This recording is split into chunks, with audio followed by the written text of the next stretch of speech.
If you see me keep looking over my shoulder, I gotta watch my back. Oh, she egged me.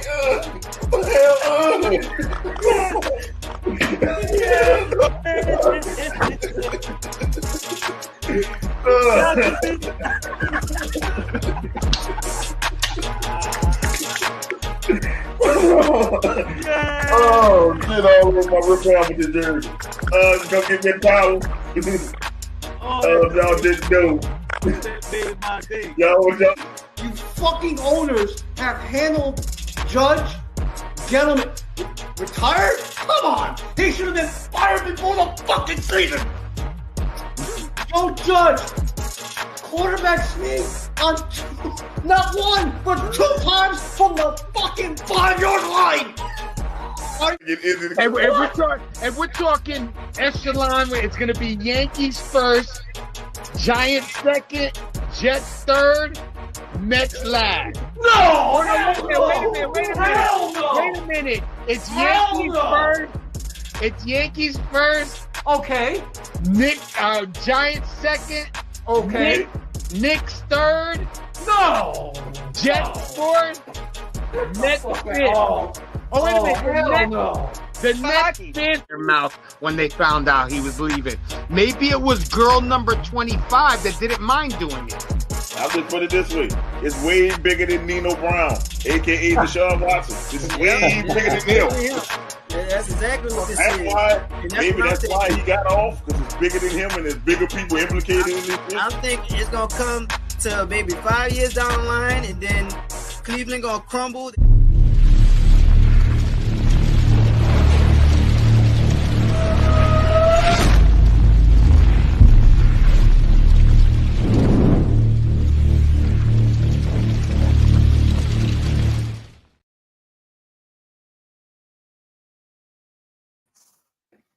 Oh, welcome. We back. 2 long weeks, but we back. So look, this is your host, Mo Young. Let's bring in the rest of my co-hosts. First, we're going to bring in Doc Eric. Be on time, Doc Eric, even though we started 15 minutes late. We got to start on CP time for Doc. Well, that's all right. I'm here. You made it, though. Yeah. I made it. And I know y'all didn't miss this guy in 2 weeks. I know y'all probably happy that he didn't show up. Fucking hater. Let's bring in the Diabolical hater. Oh shit, he's on time. I'm on time. And not only man. I've been away for almost a month. Yeah, fucking look, the fucking vacation did him good, bro. He needed a vacation, bro.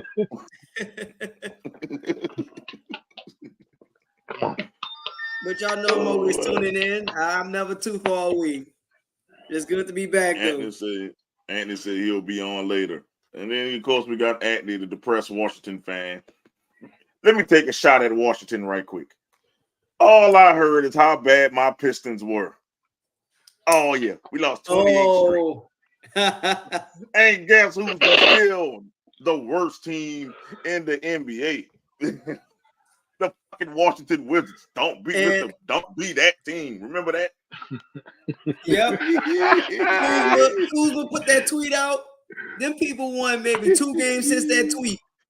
Them people didn't win in February at all. Them people got 2 wins. Them people still at 9. Them people look so bad. Listen, them people got got the 50 losses before a team that lost 28 games, bro. Man. In a row. Oh, shit. Kyle Kuzma was up there talking. I'm just giving you crap because that's your area, man. That's why. Yeah. That's all right. I had to laugh at that shit. I said, wait a minute. They lost 50 games. We didn't lose 50 games. We won away from it right now, but we didn't lose 50 games, losing 28. And I mean, y'all lost like 19 in a row and still. No, we lost 28 in a row, bro. Not 19. Yeah, 28. 28. It was 28. Jesus. And look, didn't win it. They didn't win in February, the shortest month. We didn't win anything in December. So 31 days of losing, and y'all still made it to 50.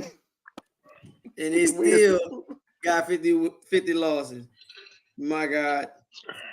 All right, Kuzma. Oh, man. You're It's, That back, is Kuzma. hilarious. it's time to cheer for another squad. That's what I'm But saying. he said he said he not a Wizards fan. He just from that area. I'm putting it to you this I'm way. just Look, from that area. if they didn't cheat us to the Knicks games, we'd have actually got 10 wins before they did. I'm Man, gonna go off on that later. that We're was something to see. We're gonna get the the old news out the way, like the Super Bowl. Because that's What's up, last time I was Chris? here. Man, we missed What's so up, much. You Chris, know, last what's time we up? was on here, we were preparing for the Super Bowl, and a certain person said patty back by 3. I'm not gonna tell you who said patty back by 3, but a certain person told y'all patty back by fucking 3. And I'm gonna ask the diabolical hater, what was the score in that Super Bowl, man? What was it? It was handed to them with all them non-calls. Come on, man. How many times did you see? How many times did they get on video that offensive line holding and them not calling a penalty? On every play, man. That's holding on every play, man. Come on. No, these were some bad holding calls. That was right in front of the ref, and he was like playing Helen Keller. You know. Oh, so the refs. So the ref screwed him over. Yep. The ref screwed over the 49ers. I don't know, man. Not the fact that maybe Kyle Shanahan is just not a big time coordinator in the Super Bowl. He needed to give that to somebody else. You have Christian McCaffrey, and you don't use him again. He didn't learn his lesson from Atlanta. Well, it's not even him not using CMC because they had a chance. 49ers had a chance to end that game and wrap it up because they had the ball first and they scored. But the game doesn't end right then and there. So if San Francisco would have scored a touchdown and Kansas City came back and scored a touchdown, the game would have kept going until, hey, look, you get a possession, you don't score, whoever scored, that's it. But yeah, that was a gruesome injury. San Francisco got down there, they couldn't get in the end zone. They kicked the field goal, if I'm not mistaken. And Kansas City said, nah, no nuts, no glory. True story. And went for that touchdown. And wound up being that same touchdown call that won them the Super Bowl last year. Yeah. So, I mean, ultimately, it was a good game. I mean, yes, they missed a few calls, hater. I'm not even going to, deny you on that. A few? It was a few. But dude, honestly, the 49ers had the lead, bro. The 49ers had the fucking lead, bro. They could have ran this. It was on them by 10. Yeah, they could have ran that bitch the whole game, and he would have beat Patty back. But Kyle Shanahan's gonna Kyle Shanahan it, like always. Kyle Shanahan. You got the best running back in football. We could say this year, CMC was the best running back in football. We can all agree on that. Yeah, I would say he was top 2. No, he was the fucking best. He was running. Out of all 32 teams, the running back that sticks out the most to me is CMC because he was at one point he was in the MVP race. Yeah, at one point they had 2 49ers in the MVP race, the quarterback and CMC. And then he was like, you know what? It's really more CMC. And CMC should have been used at least 30 times in that game. They won that game. I would have no argument to stand on if you use CMC, whether if you run it or throw it to him. He need to touch the ball 30 times in that game. You're right. And I'll give you this. I'm not even gonna put that on Shanahan, Mo. For the matter of fact, the game got different. The game was different. The game transitioned when Dre Greenlaw got hurt.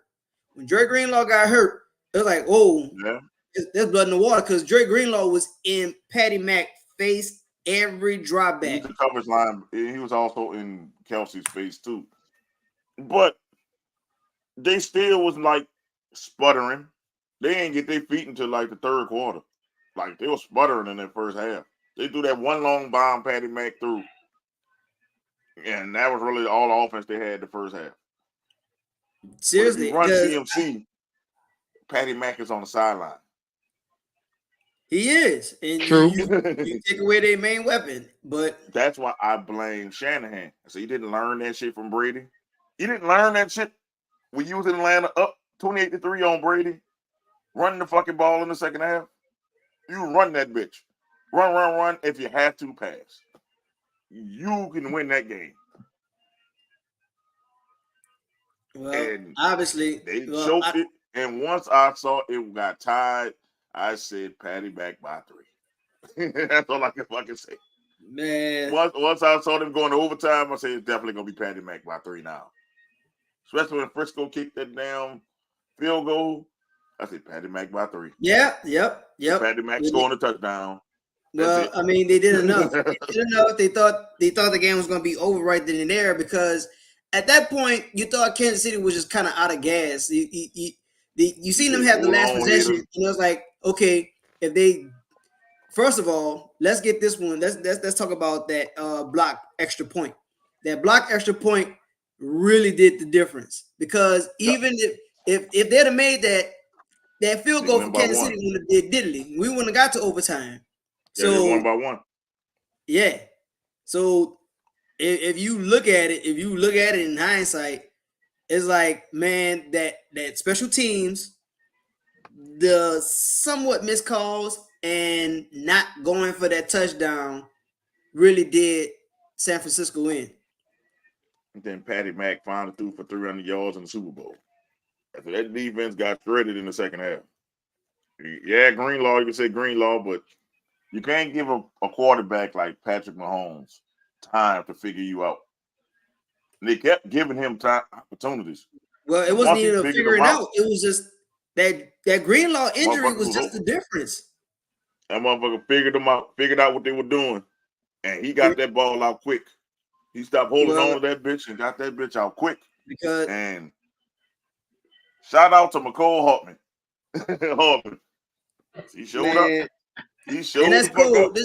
They didn't release this man first. You had a dude who didn't even participate in the Super Bowl. Y'all tell this dude don't even show up. Say, bro, you have the uniform, but don't show up.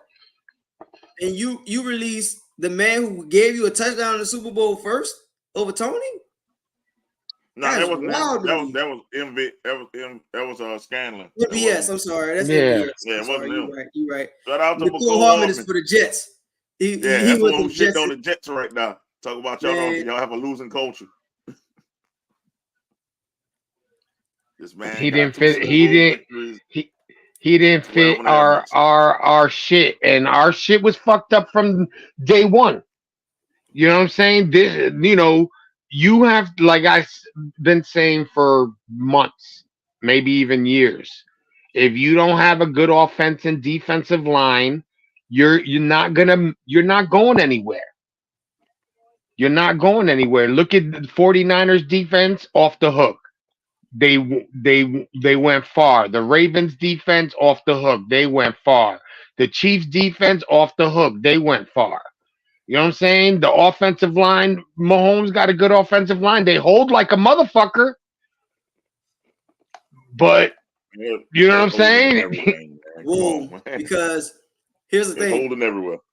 No, well, there is holding everywhere. But here's a stat that's very, very scary to me. Now, how is a team that is the most penalized offensive holding team out of the last 2 seasons, they got 0 in the last 2 Super Bowls? There's not one single holding call against the most penalized holding team in the regular season. In Super Bowl. They get right for Super Bowls, man. They get right. Man, they get right, all right.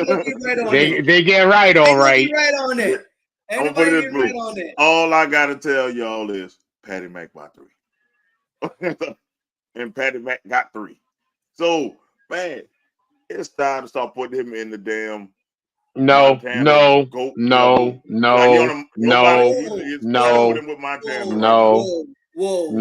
it is. Until he has to win. He's got to win 5. He's got to win 5. Ain't no more. I said whip. Game over. He has entered the conversation.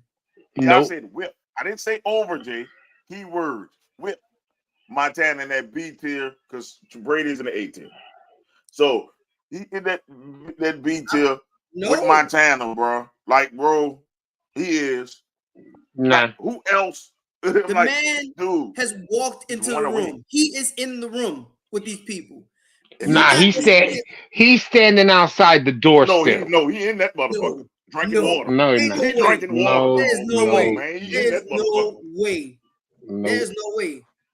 He's on This a man Mount been- Rushmore quarterback. First of all, already. we're still in the beginning of his career. We're not even talking mid or the twinkle, like the twilight of his career. We're not talking about that. We're talking about him in the door. He has entered the room. I'm sorry. He's in the room. He's been in the playoffs since he's begun being the call. He's been the signal caller. Hey, Eric, not that. He's been in the AFC Championship game ever since he started. That. Like the conference championship games. I mean, this is him. Nope, I have never seen coming you do that. Starting the career. I mean, rookie deal to one do that. This is my first deal, and I'm still in my first deal outside the rookie deal. The man is in the room. We can't. Right. There's nothing else to measure. Well, his first deal is a 10-year deal, so he ain't getting out that bitch no time. So. No, yeah. He ain't getting out there, but I'm just saying. But I'm just saying, Jay, you gotta look at it this way. If he three-peats, he's over Brady. If that motherfucker three-peat, do some shit that nobody ain't never do before, I gotta put him in the fuck. He gotta be the GOAT. This motherfucker three-peat. If he three-peats, we talking about in the NFL. We're not talking about the NBA. I'm already putting him in the room. Listen, no, I'm putting him. That'll get him into Montana's room, but that ain't getting him into Brady's room. What? I don't know. Man, he's already in Montana's room, man. I don't No, know. he's not. No, he's not. Montana won 5. No, he didn't. Montana won 4.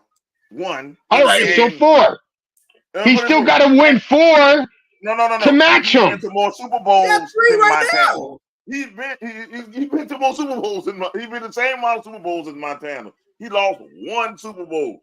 We're gonna crucify this man for losing 1 Super Bowl, and he never tasted defeat except in Super Bowls. Come on, man. Come on, Jay. I'm sorry. If this dude three-peats, he's the best quarterback ever because it never happened.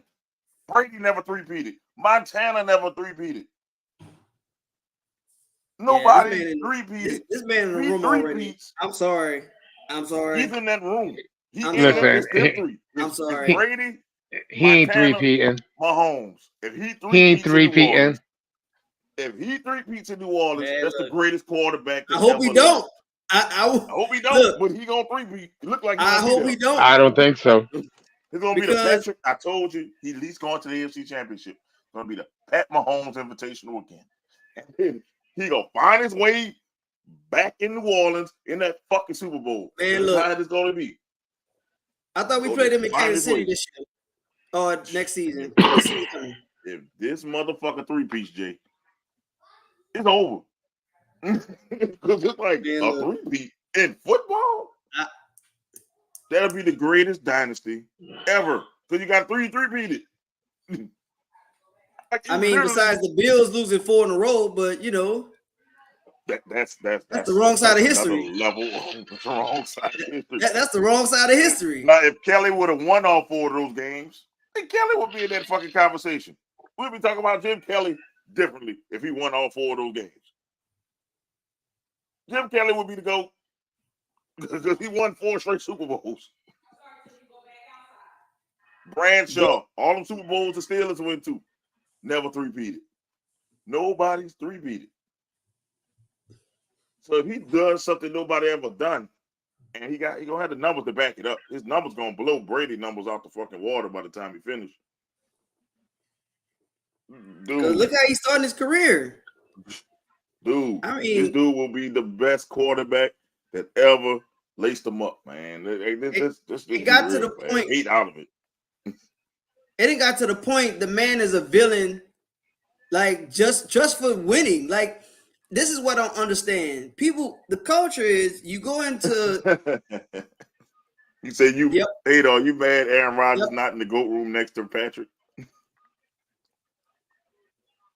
Because Aaron Rodgers, he been dusted Aaron Rodgers off when he won that second one. People love winners. People love winners everybody wants to see a hero die trying.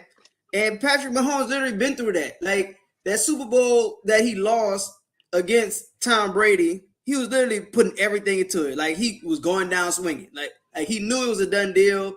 Like Tampa just had him that game, and Bro, the dude was just me and you playing left and right tackle, Eric. They had a bunch of bums playing left and right tackle. Tampa just was firing off against the bums. But he was just. I'm like this. They say he ran for like 200 yards going backwards. He had to run around to get free. To make something happen. Like, I mean, the dude literally was trying to do everything in that game. Damn, I'm like that. He ran for 200 yards backwards. As soon as he hiked the ball, fucking people was in his face. Tampa was just on that game. Like, and Tampa was like, got all right. some fucking receiver help and catch the fucking ball because they had drops on that ball in that game. Yeah, drops in that game. Maybe it'd have been a better game. And yeah, drops in that game. He won that one. Y'all lucky he lost that one. Because we didn't. Montana wouldn't have a leg to stand on right now. Montana would have got kicked out that fucking room if he won that game right there. It'd have been 4-0.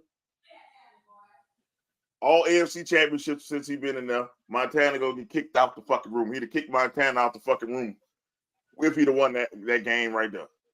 He'd have get, excuse me, Montana, get the fuck out of here. Yep. But I agree. Because right now he's neck and neck with Montana. I don't care about this fucking extra Super Bowl victory. He's neck and neck with Montana, bro. And he aiming for Brady. He 3-peats, he's jumping both of them. I'm like, fuck. It ain't gonna never be done again. Like, NFL is hard to get back. Call up in there. Like, them dudes are synonymous with winning. So I'm sorry. The conversation it doesn't need to be had. It's really a no-brainer. He in that motherfucker. It's really like, yeah. He about to take his shoes off and be comfortable in that motherfucker. That man into the door. Have his slippers and his drink ready. That man there. Man, I'm just saying, Jay, come on, bro. I know you don't like Mahomes, but damn, he ain't worse. Look, I know you hate Brady. You got Brady in the room. So Brady won 7. He won 7. Yes, he won 7. All right. But was he as impressive as Mahomes was?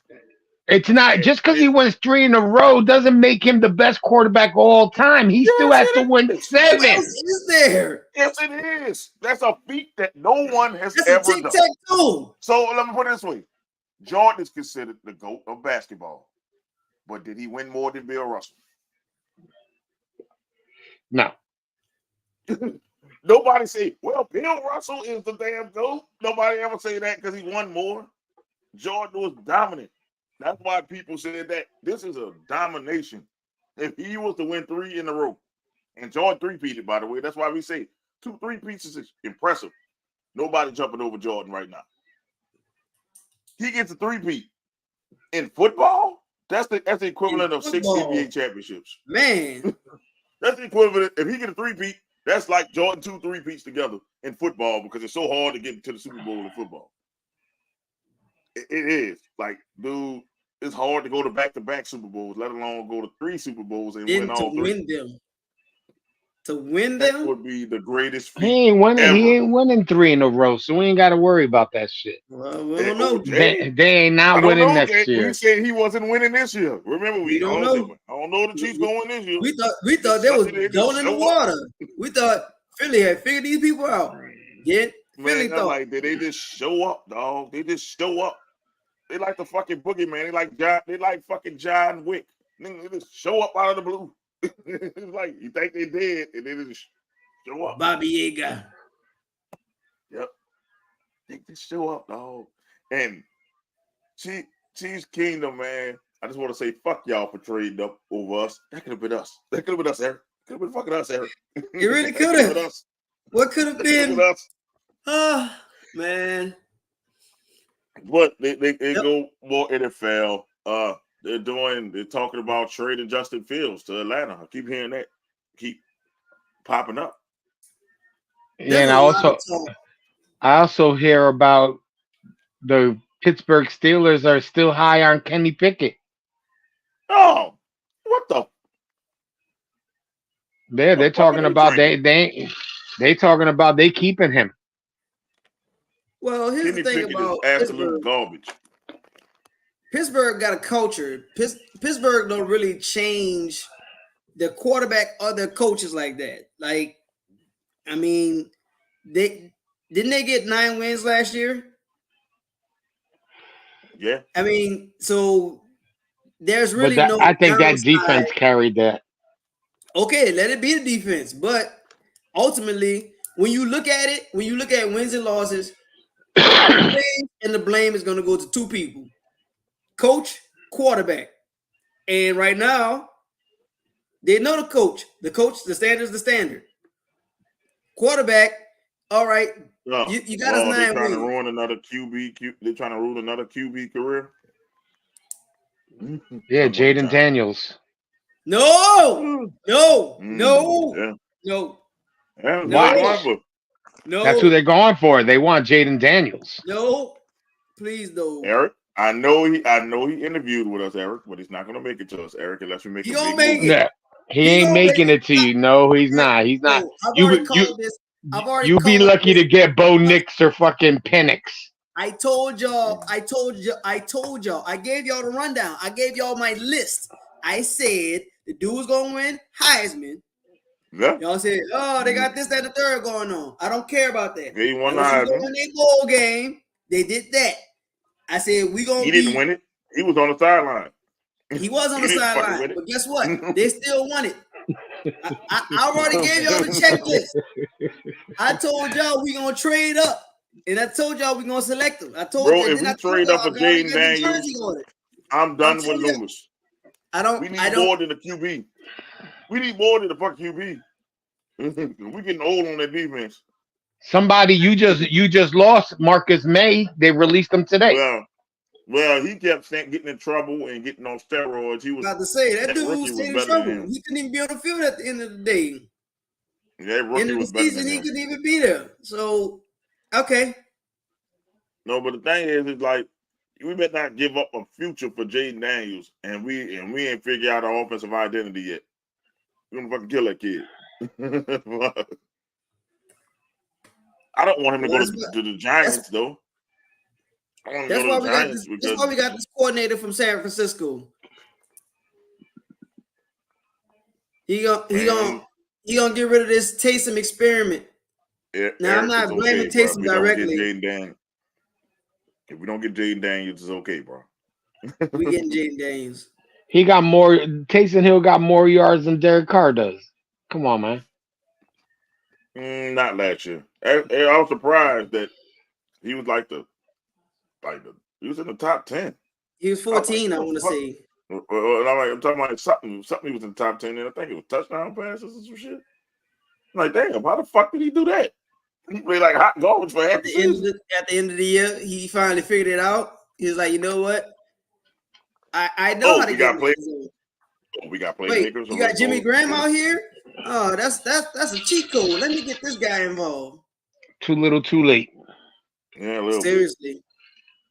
But I'm just saying, I'm embarrassed. I'm keeping Justin Fields, bro, and getting wide receivers with 1 and 10. With 1 and 10, I'm getting the wide receivers. That's the thing, though. Atlanta really, really. If you look at Atlanta is young and don't want Justin Fields to go there. If torment us. They get a formidable quarterback, I don't know. You Saints are in trouble. They're gonna torment the league. Fuck the Saints. Yeah, they're gonna torment the league because they got a running game. They got an offensive line. They got a good receiver. All they gotta do is pick up another good receiver. Defense. Tight end defense. And it's like all they miss is this quarterback play. And they didn't get Justin Fields behind that offensive line, man. Jesus Christ. Or Russell Wilson. Or Russell Wilson. In that name too. If he goes, I honestly thought Pittsburgh was going to go after Russell Wilson. And that's why I don't know. Like I can't make heads or tails of his situation because his situation is this. Before Sean Payton got there, Denver and their ownership did whatever they had to do. They backed up the Brinks truck and said, "Here, Russell, you can have it. Come out here and play." Bad last year, though. He wasn't bad at all. But the thing about it, excuse me, Sean It Payton was didn't like worse how the the year money side before. up. And that's really weird because Sean Payton just came from a culture that says, you know what? I don't care about the price. We'll fix it in the season. We'll fix it later. Like we'll kick the can down the road. We still kicking the can down the road from the fucking Sean Payton years. We still kicking the fucking can down Years the after. road. Excuse me. We was like 80 million under the cap. We still kicking the can down the road. And we still kicking the can. We're like the country's budget. We're not gonna agree on our salary cap until you know. We're not gonna worry about it. We're just gonna keep kicking the can down the road. But that's what Sean Payton didn't like how his deal was in place. So if he had played those 2 extra games, he would have got an incentive bonus, and that's guaranteed. So I don't know how the powers are, how Sean Payton's deal is set up, but obviously he is meshed up with making the decisions and personnel on the field. And I guess with Russell making all that money, then they can't go after potential free agents, put their decent team together. I don't know. Excuse me. And that's why they sat him down. And the way that they sat him down, it was really bunk because, first of all, we had no business knowing what was going on in that locker room from both sides. Like, Russell was a professional about it. Look, I'm gonna show up to work. What's going on? I'm here to show up. I signed this contract. I'm here for this team. This team wanted me. For whatever reason the coach got going on, the coach is like, well, I don't want him to do this because I want to do this with the team. Well, that's all fine and dandy, but at the end of the day, you have a close conversation. You have a closed door conversation with the owner because the owner already put the quarterback deal in place. Like that's between y'all two. Like, hey, either you take the cut, owner, or take this off for me now, and I can guarantee you playoff victories would give you more money anyway, coach. And if you really that coach, get you a championship because you can come up on the back end of a deal. So, I mean, ultimately, it puts Denver in a bad light. It puts Sean Payton in a bad light because a lot of things that happened in this locker room, I tried to ignore it forever. But now you got out of football, and then you was like, you know what? I'm not happy doing this job. Now I want to go back in football. And now look what you're doing. You're doing the same exact stuff that our stars, not, just the locker room, like local news and media outlets telling us, but stars of the league itself telling us about this guy. Like this guy just comes up and he doesn't care. Excuse me. And that's cool and all when you a leader amongst men, but at the end of the day, what happens in the locker room should stay in that locker room. Only thing we care about are the results. As fans, as even Darren media people, only thing we care about are the results. Hey, what happened in this game? Why didn't your game plan work? Well, they was prepared for X, Y, Z. Well, we'll talk about it on the inside. Next question. Keep it moving. But you won't go about it. Yeah, nah, we're done and we're gonna move on. Not for a guy like he was trying to save money for the salary cap. That's all it was. That's crazy. I mean, I could see if Russell Wilson was like some bad apple or some guy who just, act like his stuff don't stink. But he's been an ambassador for the league on and off the field. You don't treat a guy like that. You don't drag him through the dirt like that. You're right. That's crazy. You're right. And if I was him, I'd want out. He's talking about he wants to stay. I'd be like, nah, I'm out. Yeah. I have to be. You cost me millions of dollars because you were being greedy. You have no confidence in me. I could bring us to a championship. I think you know what I'm saying? Like, I think because it was illegal what they did because he wasn't hurt. So I think the players union is gonna do arbitration on that to give Russ his money because you can't sit a player down who's not injured. Yeah, there was no reason. There was no reason for them to sit him down. Exactly. If you really see it, he was playing good. Look at his numbers. He was one of the top quarterbacks. And that's why I don't get mad when people hold out. Like, hold out. When people like, oh yeah, don't know, they're a bunch of greedy millionaires. I'm like, but you got billionaires who are just as greedy. Right. And Probably that's more. the thing. And that's what's going on with this whole running back situation. Everybody's talking about, oh yeah, I don't want to pay a running back. I don't want to pay a running back. But I mean, I'm not even going to say quarterback. I don't know a position that works as hard as a running back in today's game. The line is the only other one. Could they hit every play? Okay, that's the only one I would say. The offensive defensive line. I give that's the the only ones. But then running back. outside of that, I mean, you use these guys up. You use that thread up. That thread for their wheels. And I mean, they're blocking. They got to be part of a scheme. You got to if they get room, then they're gone. Like guys may break, 70, 60 yards, every so often, and you're gonna want that type of production to even close out games. So it's, I mean, you got blocking scheme going on. There's a lot of things that these guys do. You got to move them all. You got to move them all over the field, and when you're done using them up, well, I got this younger guy. I don't have to pay him that much, and he's younger and he's faster after you use this guy up. Think about Todd Gurley. Todd Gurley is 29 and out the league.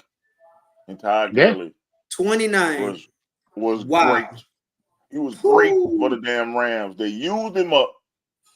His knees were like 80 years old, and now he out the league at 29. 29. That's why I say running backs get paid. Didn't they ship him off to Atlanta? Contract. Huh? Didn't they ship Gurley out to Atlanta? And it didn't work. Them knees were shot. It didn't work out. Nope. So I'm gonna put it this way: running backs get paid on that first contract. Don't worry about the second one, because you might not have a second one. Get all your money on that first contract. Yeah, because that's why they fight so hard for it. Look at all the running backs that are going into free agency. Think about it. You cannot win without a running back. I think the last person who won without a real hellified running back was Brady this Atlanta year. They didn't have a hellified running back. Everybody else had running backs. Because Pacheco was the last two. He's a great running back, and he better get paid. You say the Eagles had a running back to be in the now that year. They have most of the people who make the Super Bowl have good or to great running backs. CMC made the Super Bowl this year. And you that's need a running game. You was just talking about Philly and their running back, and that's crazy that Swift is about to be a free agent. Like it's not even guaranteed that he goes back to Philly. Yeah, but if you think about it, Swift. Caleb Williams is full of shit, and he's going to be a bust. That's why I'm saying Chicago, keep Justin Fields. You know what you got with Justin Fields. Caleb Williams is going to be a fucking bust. Like, he going to be a bust. I just have that bust feeling about him. I could be wrong, but that dude is going to be a bust, and he's going to be pissed off Chicago. I mean, ever since he had the Heisman, he fell off the charts for me. Like I'm damn near about to say he fell off the planet. Like I haven't gotten any highlights. He doesn't show any whiff of him being a great NFL quarterback at this point in his career. Dude still trying to get ownership stake. And is he legal, dumbass? I think that and play. I think that what's his name from North Carolina is more ready to be a quarterback in the NFL than Caleb Williams is. Merrill Hodge calling these two busts. Merrill Hodge don't miss. He said Drake May and Caleb Williams will be a bust.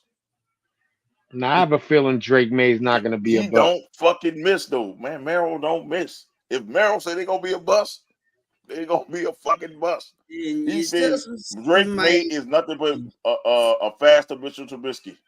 And when I heard that, I said, stay away from Drake May. And he said Caleb Williams is a bust. He's immature. They say he's immature. He doesn't have the right feet work and all kind of shit. Merrill Hodge is saying, dude, He called Manziel shit down the middle when everybody thought Manziel was gonna be the next coming. They thought so. Even Manziel himself. Manziel was on Club Shay Shay.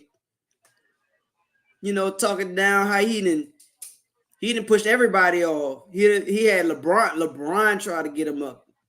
He had LeBron's camp try to get him up. And he like, man, you know what? I just pissed it away. Like, he knew he did. He knew he messed up.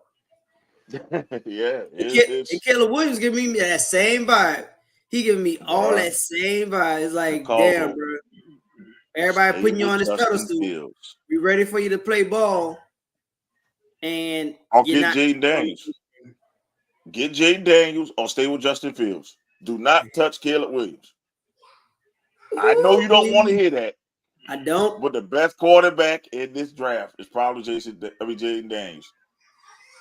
Do not touch Caleb Williams. Do not touch him. Because he needs to be humble to be great. So maybe if he falls to like the 20s, then he can be great. He needs to sit down for you. He ain't falling out of the top 10. He definitely ain't falling he needs to. I know, but he needs to fucking tumble down. That's the type of person he needs because his head is so big. I don't know how he fit through doors. He think he's the next great, and you didn't do shit. People called him the next Mahomes. He is not Mahomes. No. He is not Patty Mac. No. Not Patty Mac. No. He ain't Patty Mac. No. He ain't Patty Mac. Man, I've seen Patty Mac the GOAT. That is unreal expectations. Fuck you, Jay, for that one.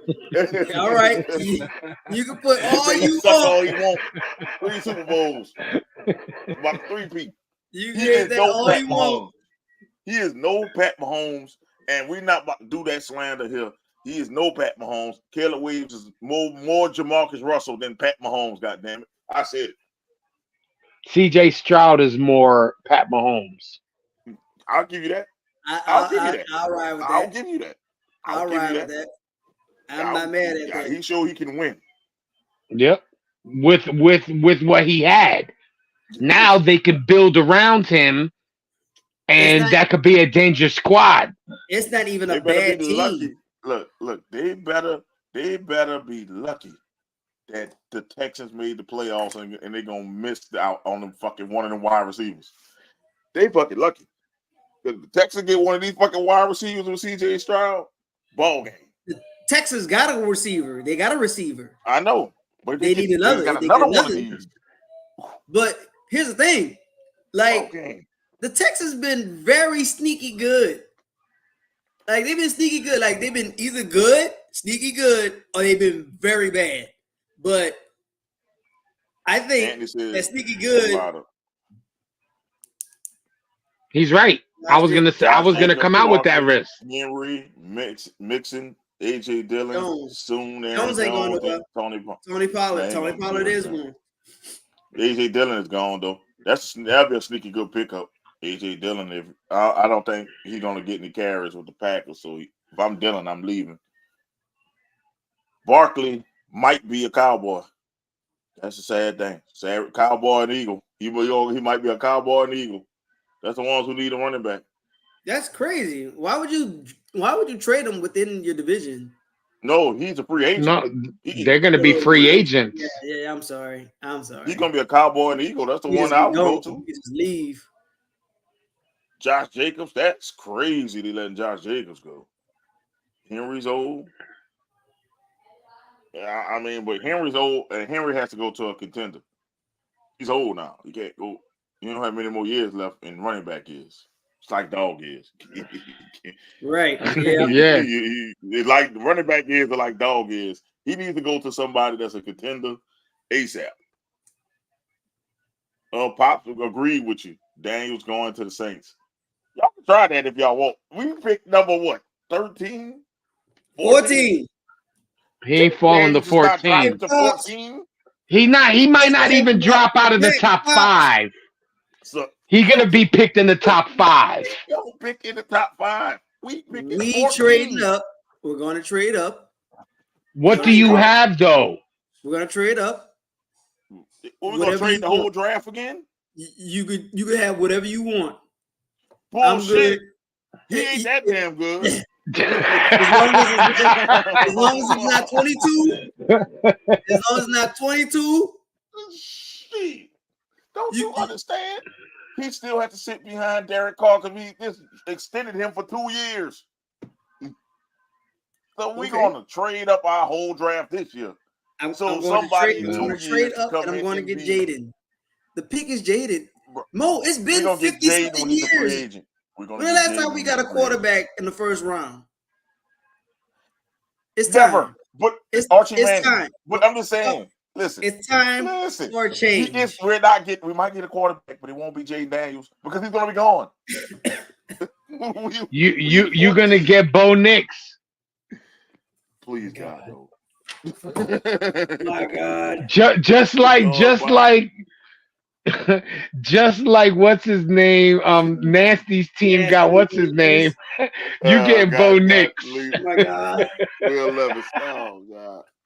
Barkley. Oh, that would be dangerous. Oh, Barkley go to Houston. That would be. Oh my God. Oh, definitely. Any one of those running backs that he listed go to that team. They're going to be dangerous. Oh my God. Oh my God.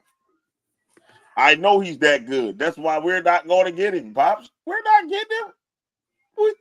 We 14. Pops. Keep hope alive. Keep hope alive. Like Anthony said, he's not going past Washington. He ain't going to no damn Washington. Washington don't know how to treat their quarterbacks. He ain't going past Washington.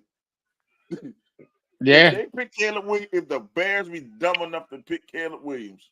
And look, y'all got a quarterback, Sam Howell. Keep that dude. That's who y'all got. That's y'all quarterback. Don't worry, Washington will trade him to the Saints. And you can have Sam Howell. Hell no. Lord. Oh, Lord. Oh, crap. Listen. The only way Jaden Daniels doesn't go 2, it would be if one. Yes. He goes number 1.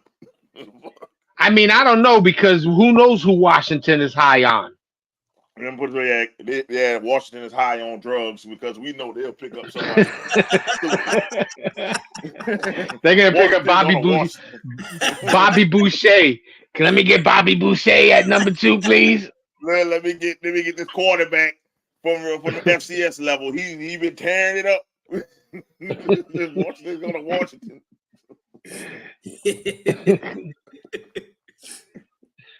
Oh shit!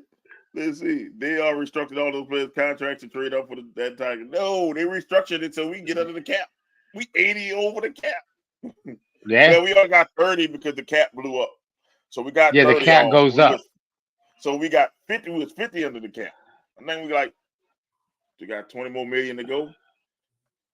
Pop, yeah, supposedly I heard they were gonna restructure Derek Carr's contract. They did and make his money a bonus. They did already. We stuck with it for 2 years now. We could have got rid of him last year. This year coming up. But now we can't get rid of him for 2 years. So, at least he could mold somebody for 2 years. Yeah, Lions. They lost, Pops. They lost. Saints need to focus on Carr.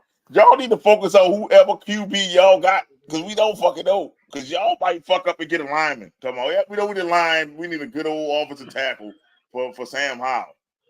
That's the only way I can see Jaden Daniels dropping past y'all.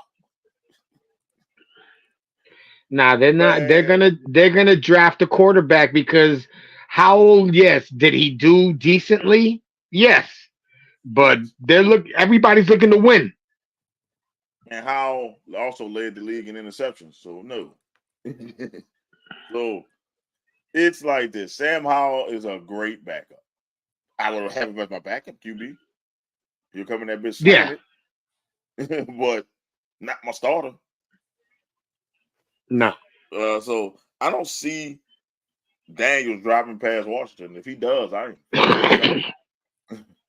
if he does, it's because Washington goes after May. May. Drake May. Yeah, it goes at And the then weight. he ain't going past the Patriots. Nope, he ain't. And they ain't trading shit. The Patriots ain't trading shit. Sure not. The Patriots ain't trying to trade a motherfucking thing right now. They'll trade you, Mac. They'll trade us Mac Jones. That's what the fuck they'll trade us. You keep that. They gonna trade. You keep that. Mac Jones is probably better than Derek Carr anyway. No, I'm not going that far. And I hate Derek Carr. The only thing that Derek Carr has is that he's been in the league longer. That's it. That's all. He got better. He's better than Mac Jones. Mac Jones is just utter garbage. Derek Carr's garbage. He's fancy garbage. He's just straight garbage. Fancy Mac Jones is straight garbage. Garbage. Yeah, he's garbage. He's garbage. Mac Jones is straight garbage. He's like the juice that dripped out the fucking trash truck, man, out the garbage truck.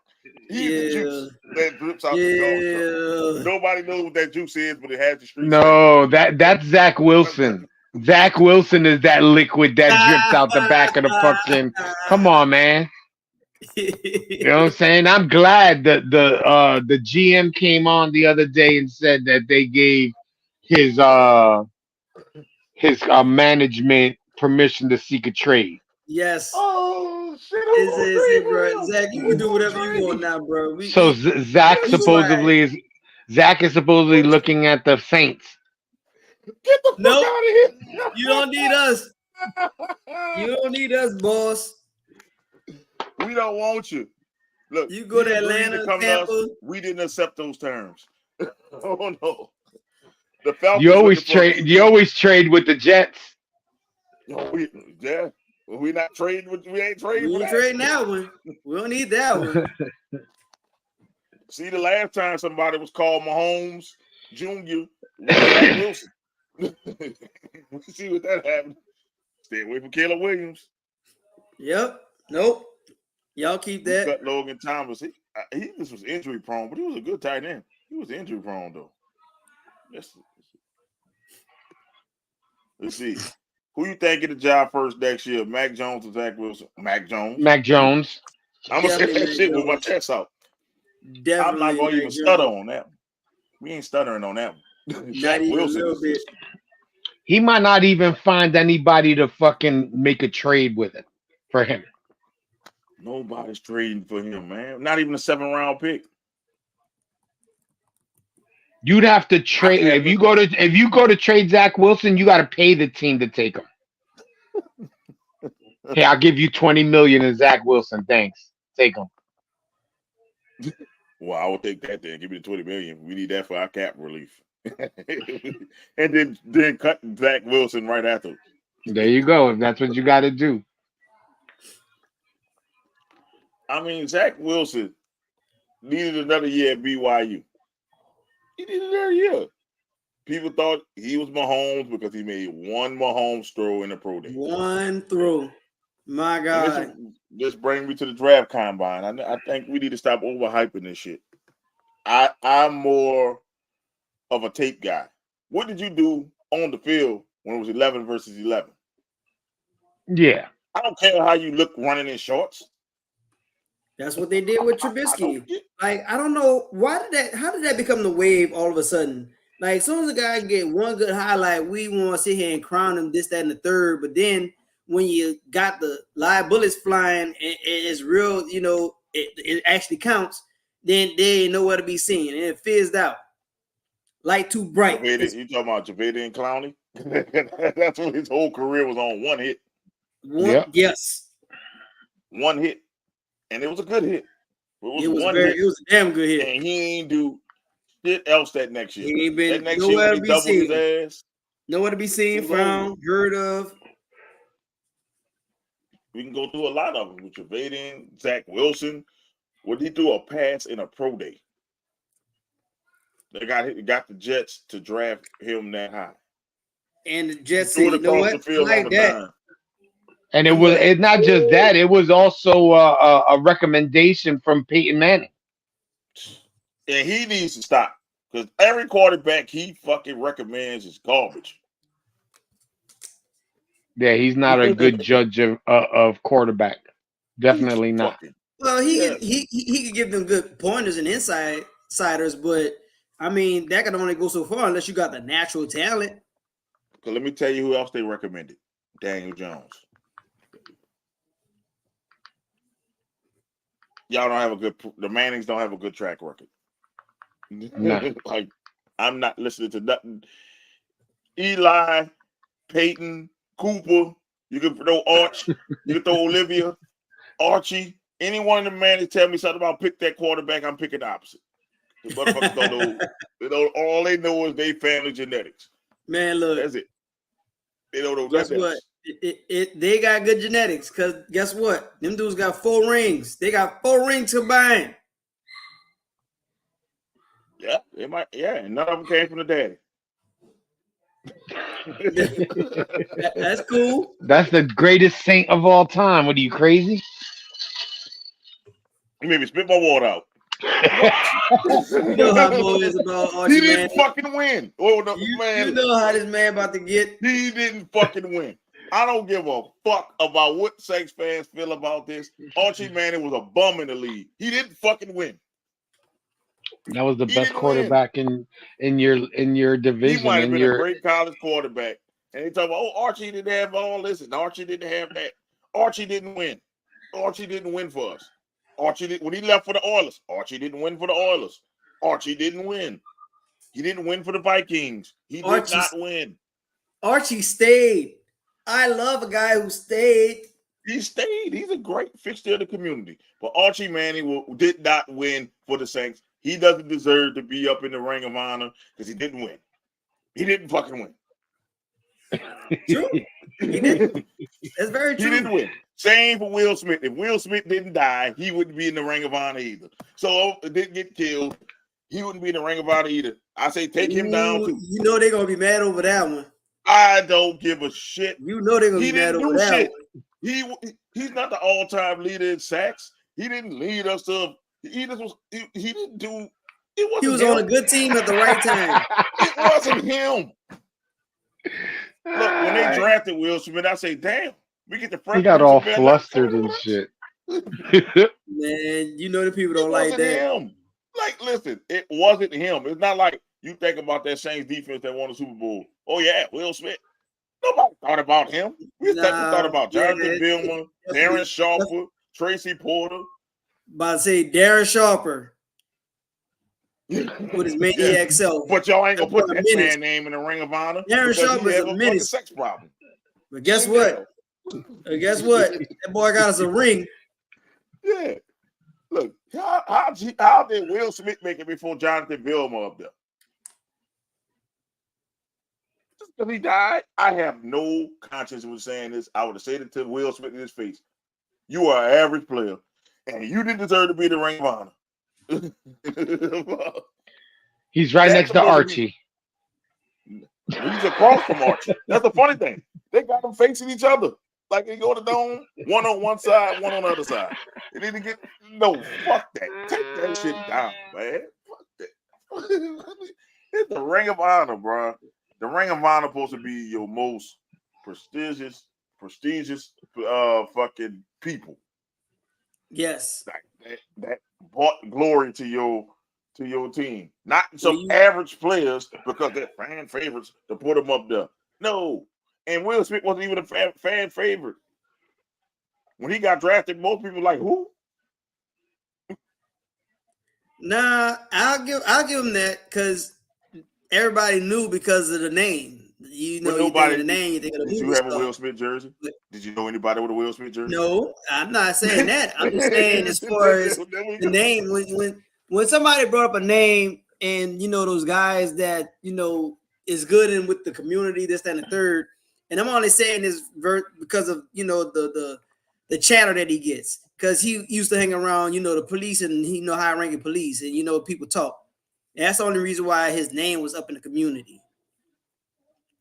Pop said Daniels met with the Who-Dats and ate that red gravy, and that Tiger will do what Eli Manning did to the Chargers. I will bet a woman with 3 breasts is going down just like that. Watch, son.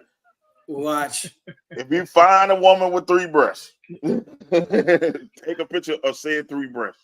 Because you might as well give her up because it ain't happening, Pops. We need camera 2 on that one. Got my back. Got my back. That's what I'm talking about, Pops. You can have all the Appreciate 3 breasts. it. She can have 3 breasts, 5 thighs, and 2 asses, and it still ain't gonna happen. She could be a turducken. It ain't happening. Yeah, you want more. I mean, it would be nice, but nah. Yeah, he ain't dropping. Nice. He ain't dropping out of the top 5. Will Smith was a pile of shit. Period. That's a lot of people. Yeah, well, a lot of people had that tidbit about that dude. Hey. I mean, I'm not gonna get too far off the topic, but I mean, I gotta agree with that because it was not. He was not a outstanding person. Because if shit, 3 titty pick coming. If he would have pulled over and been cordial about it, he'd have still been alive today. Yeah, it wouldn't have been none of that dumb shit.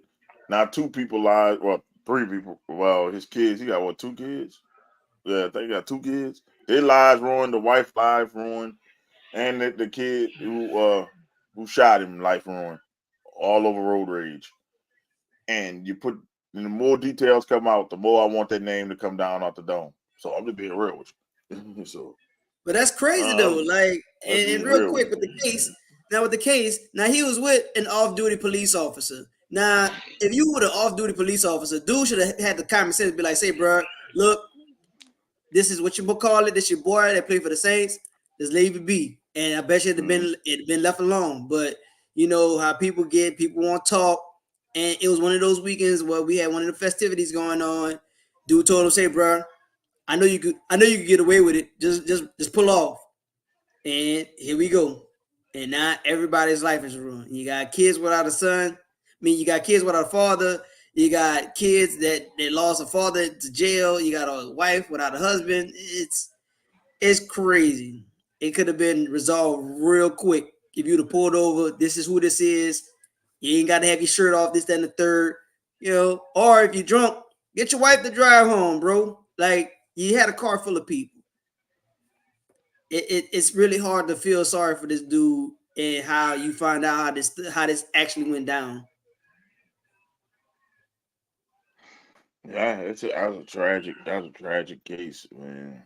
And if you bet that said me those 3 titty pick. That would be a madness. But you got mutants. You got mutants. Back. Yeah, that he's at the car. He's trying to get 2 girls to stand next to each other. And put one in the middle. You put a titty in the middle. Put a titty right in the middle. Yeah, like, man. Pops, come on here with 3 titty women and stuff. You almost worse than Uncle Shay Shay with that. Talking about, I forgot it, and 2 white men. Like, when he said that shit, you coming with, I'm betting a 3 titty woman. That's what we doing now. It'd be funny if he pulled one out. He got a 3 titty woman, man. I don't know what they're doing in Georgia. All right, man. I'm just thinking about Jaden Daniels is not making it to us as much as I would like that. I would cheer the move, but I don't see it coming unless we give up our whole draft. You need more than just him. Yeah. Or we got 13 dumb teams that's gonna pass on Jaden Daniels. Come on, dude. I won't do it. Listen, if he fell to us at 10, they would snatch him up at 10. Oh my God. They would snatch him up at 10. They need a backup. Yeah. You might get JJ. Nah, JJ ain't falling to you guys either. JJ will be picked up in maybe right below the top 10. Or right above the top 10, 11, 12. He might, depending on the runner offensive lineman, because this is a very good offensive lineman draft. So he could possibly fall to us. That's more realistic Yeah, that than would be more than, realistic. Well, than depending, Jay. because it depends how he does on his pro day today and And tomorrow. yeah, and in the combine. So if he does well in the combine, he should. He might go You top never know. 5. I said you never know. Jay might get pushed down because he didn't do the combine. So you never know. I don't know.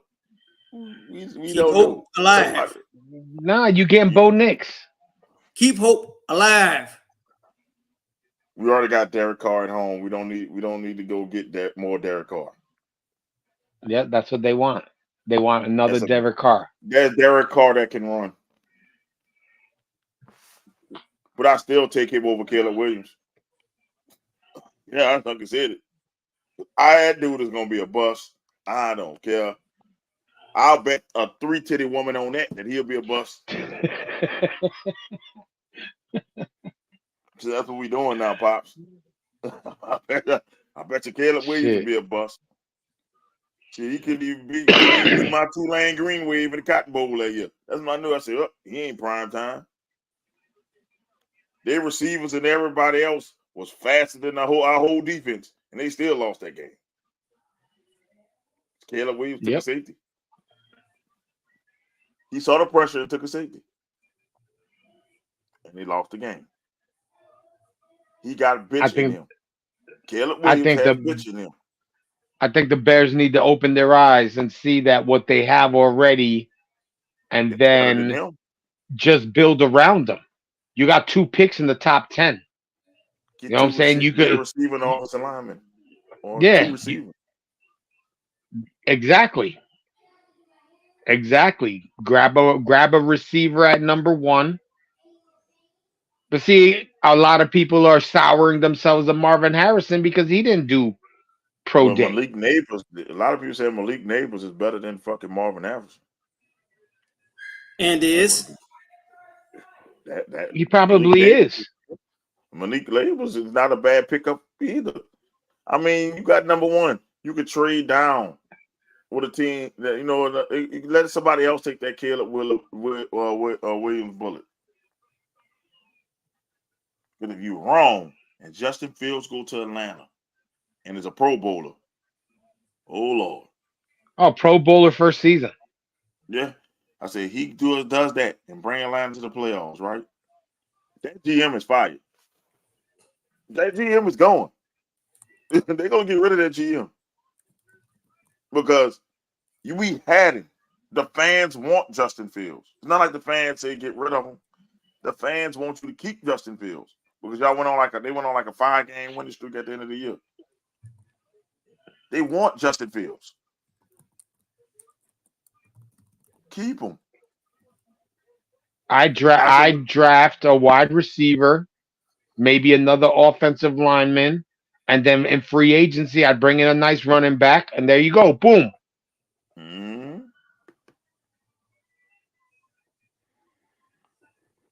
Never mind, JJ and Bo Nix need to be drafted in the system offense. Probably. I want that Yep, old these days dude. are real. I'm trying to send it to the phone, but I am trying to make the video fit. Okay. All right. Dang. Oh, it's a video. Like Stinson from Georgia. This dude came in the league old enough to buy his own drinks and already got a family of 5 already, man. Come on, man. I'm just saying with Caleb Williams, Chicago. Listen to me. Listen to me, Chicago. Keep Justin Fields. Keep Justin Fields. Not just because I don't want him to go to Atlanta. Keep Justin Fields because y'all gonna fail with Caleb Williams. I just see bitch in him. He never played in the cold weather city. Justin Fields went to Ohio State. He used to play cold. Anybody went to Chicago know that's a different level of cold. Man, Ohio State quarterback's hot as fish grease right now. No, I'm just saying, if you went to Chicago in the wintertime, you know there's no more bitter place to play than Chicago. People looking their chance for them quarterbacks. And you got a kid that never played in a cold weather city? You see Deshaun Watson is struggling because we went to Cleveland. I think Deshaun Watson Deshaun he Watson just ain't lost been right. that edge. He I ain't think been he right is since better in the dome. Houston. Houston 'Cause still they ain't got giving having him success. Nah, his pocket's too heavy with all that money he got. That's what it is. he ain't got the right massage. They ain't got the right masseuse. They ain't get the right masseuse for him yet. Well, Mm. they You gotta need find him to one in Cleveland. call Houston and find out and see if Miss $5 fucky sucky fucking could come out to Cleveland. Ain't no masseuse like the ones in Houston. That's what Yeah, that's what I'm saying. He was a Shit, I'm Pro going to Bowler. Houston. He was a fucking Pro Bowler when he He got was massaged. like top 3. Yes. Remember, people were talking about him and Mahomes in the same breath at one time. He was top 3. He should have stayed in Houston. Kept getting those massages. I mean, shit.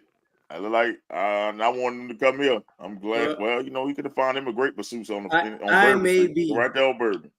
He could have went right there on Bourbon. We could have revived his career.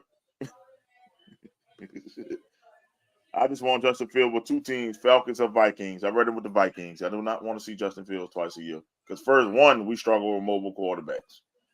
We can't handle mobile quarterbacks. We made Josh Dobbs look like the next coming. Yeah, you did. We could stop a mobile quarterback. Man, Minnesota just got us, man. Minnesota is still salty because we beat them in that championship game. And So they've been whooping our ass ever since. That's basically what it is. They've been whooping our ass ever since that championship game. We can't beat them. It's true. And it's like, if we won that game, right? Except for that Christmas game where AK had like 6 touchdowns. And fuck you, Sean Payton. You could have broke the record. Could have been 7. Yeah. Fuck you, Sean Payton. Let's give Taysom Hill the ball. Fuck you, Sean Payton. Could have been 7. Just saying. Could have had the record all to himself. And both of those teams he listed has an O-line. The Vikings and the Falcons have elite offensive linemen. What do you think? The Vikings all game. Any quarterback, good quarterback, go to the Vikings is ball game. Oh, yeah, with Justin Jefferson? Shit. There's 3 receivers they got. They got 3 legit receivers. They're going to pick up a running back. One of these running backs out here going to go there. Because they just released Madison. And, yeah, imagine if Mixon goes there or Jacobs goes there. Vikings going to make some noise. All they need is a QB. Yeah. I mean, they have one. That's garbage time, Kurt. Man, we're not going. Yeah, but garbage time, Kurt was winning games this year. Yeah, but garbage time, Kurt is old as shit now. So we got to go get us somebody who's going to win. So you don't think anybody's gonna snatch up garbage time, Kurt? Yeah, a contender. It has to be a contender. I can see someone like Atlanta picking them up if they strike and miss on fields, or I see someone like that. If I'm the Steelers, I'm picking him up. Fuck Pickens, man. Again, not Pickens. Pickett. Fuck Pickett. Pickett. Yeah, fuck Pickett. I would have went after. What's his name? Pickett. Kenny Pickett. Kenny Pickett. Fuck Pickett. He trash. Get rid of him. If I was the Steelers, I'd go after Russell Wilson. Oh, that's great. I think that would be good. I'm going after Russell Wilson just for the cultural aspect of it. That's gonna put asses in the seat. It really would. Just because who his wife is. True. He's from Atlanta. Yeah. But how much are you gonna have to give up to get Russell Wilson? Not much, because y'all not starting him. That's what I would tell him. Y'all not starting him. And we gotta pay that salary? No. We'll wait for you to release him. You're gonna release him. I think that's what teams waiting for. He gotta want to go for him to do. He gonna want to play, so I mean, I'm gonna release him, and then that's when I strike and get Russell Wilson. Yeah, he should have never left Seattle. I know he regret leaving Seattle. Should have never left fucking Seattle. He'd have died a legend. Now he's a villain. And that Seattle had a pretty good, decent squad offensively. Good wide receivers, good running game. Somebody dog was barking. I don't know. I ain't mine. Mine sleep right now. Yeah, mine is snoring right now. Nope, that was mine. I'm sorry. That was him in the background fussing at something. He just woke up. I thought he was asleep. He woke up. I just heard just now. I'm dog sitting, but there's really not much dog noises in the background of my week. That was mine fussing at something. He fussing at something here, so he'll be all right. All right, man. I know Eric I want to hear Eric rant. We're gonna go to the NBA All-Star weekend. Oh my God. The weekend that was trash. Oh my God. I don't even know where the worst All-Star game. I don't even know where to begin on this. Like, let's start with All-Star Saturday night. Okay. So no, if we're gonna talk about the weekend, then let's talk about the weekend. Let's talk about Friday, Saturday. Friday and Saturday was a complete wash. It was really a waste of time. It was one of the worst Friday, Saturday performances in the league's history. Like, it's a shame that the celebrity game was more of an event than the weekend itself. Like, and these cats are not really playing like that. Like, it's celebrities that you know and you love, that people are tracking, that's kind of out there and cool. All right, good. You had a laminated court and you got the technology to do it. Great. That court was fire. I ain't gonna lie, that court was fire as fuck. It was, and I give them that. Like, damn, man. Like, if they could do that for a game, if they do that for games, that would probably make more traction on eyes watching, because people are really, they're uninterested in it now. Like, I mean, I'm still gonna watch as being a fan of the sport, but I'm highly disappointed in Saturday. Besides the 3-pointer, the 3-pointer was that. Like, I like the 3-pointer. Steph and the Steph versus Sabrina. Yeah, that was great, because this girl. Fuck you, Kenny Smith. This like, girl, you don't need to push her up. No, you don't. 26. And here's the thing: Sabrina called out Steph. Now, nobody said, "Hey, look, I'm not gonna wake up in the morning and challenge the world's greatest shooter in no kind of competition, in no shooting competition." I'm sorry, especially for a woman. And I don't know her workout regimen, but this man been doing this for months, like, for real. Like, he's doing it and it counts. You aren't even in season form yet, and you want to call this man out on this event?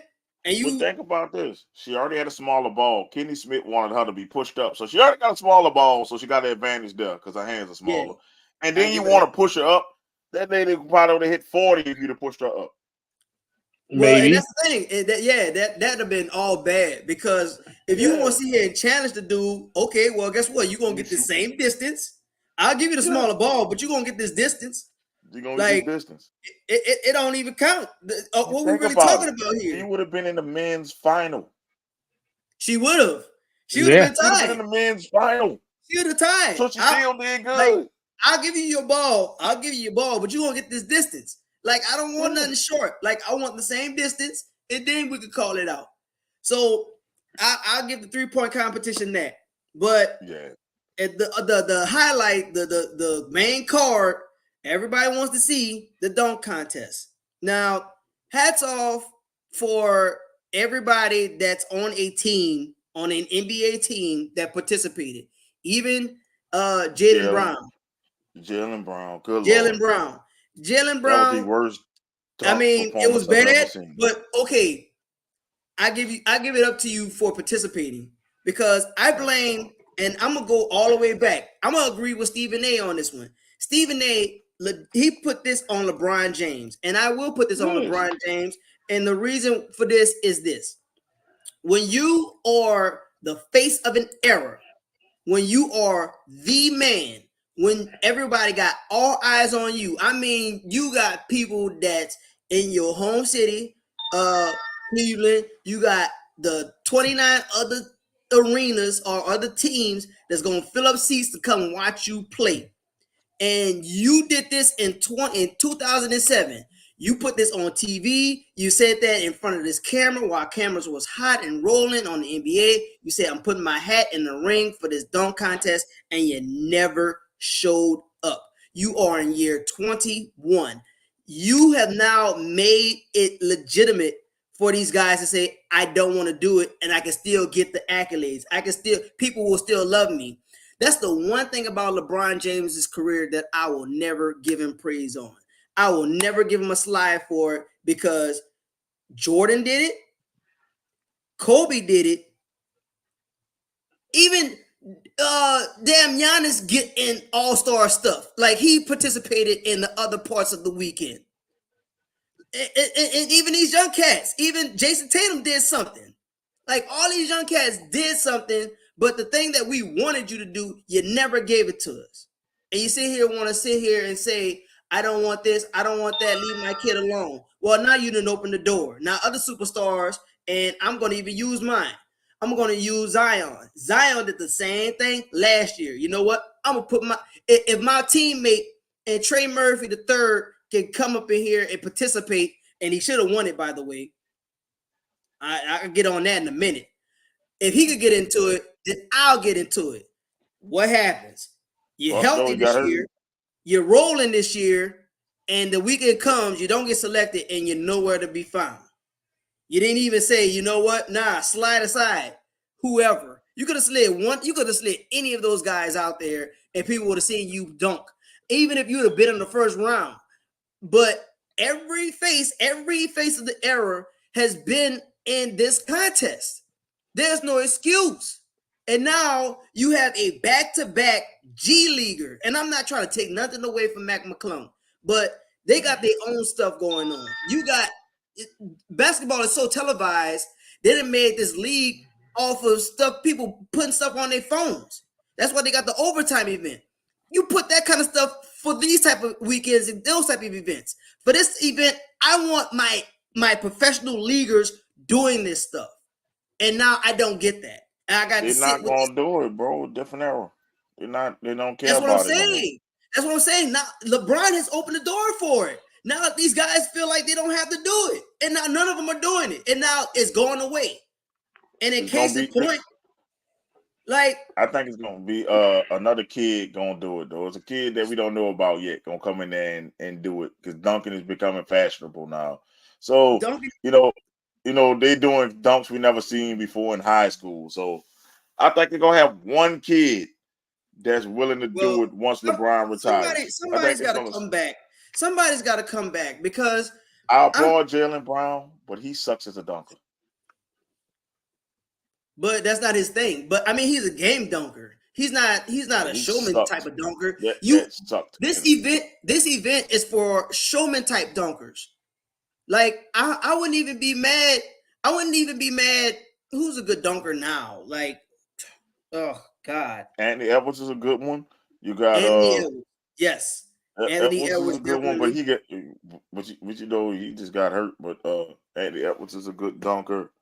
Obi Toppin is a real good dunker in this era. His brother was in there.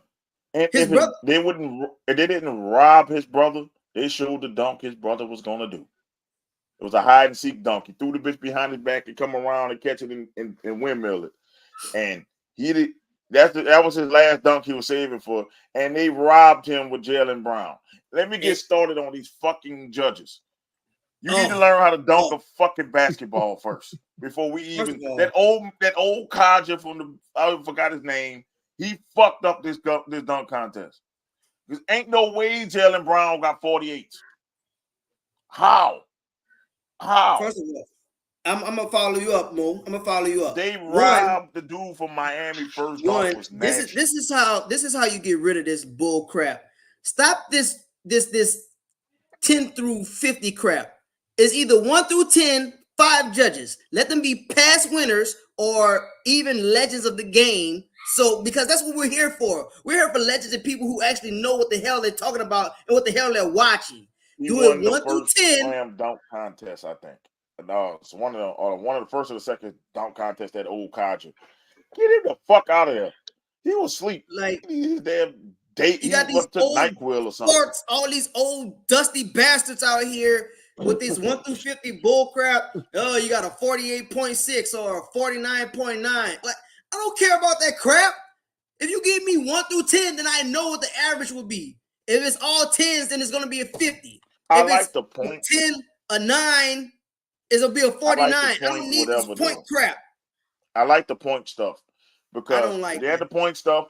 Aaron Gordon would have won the fucking title against Zach LaVine.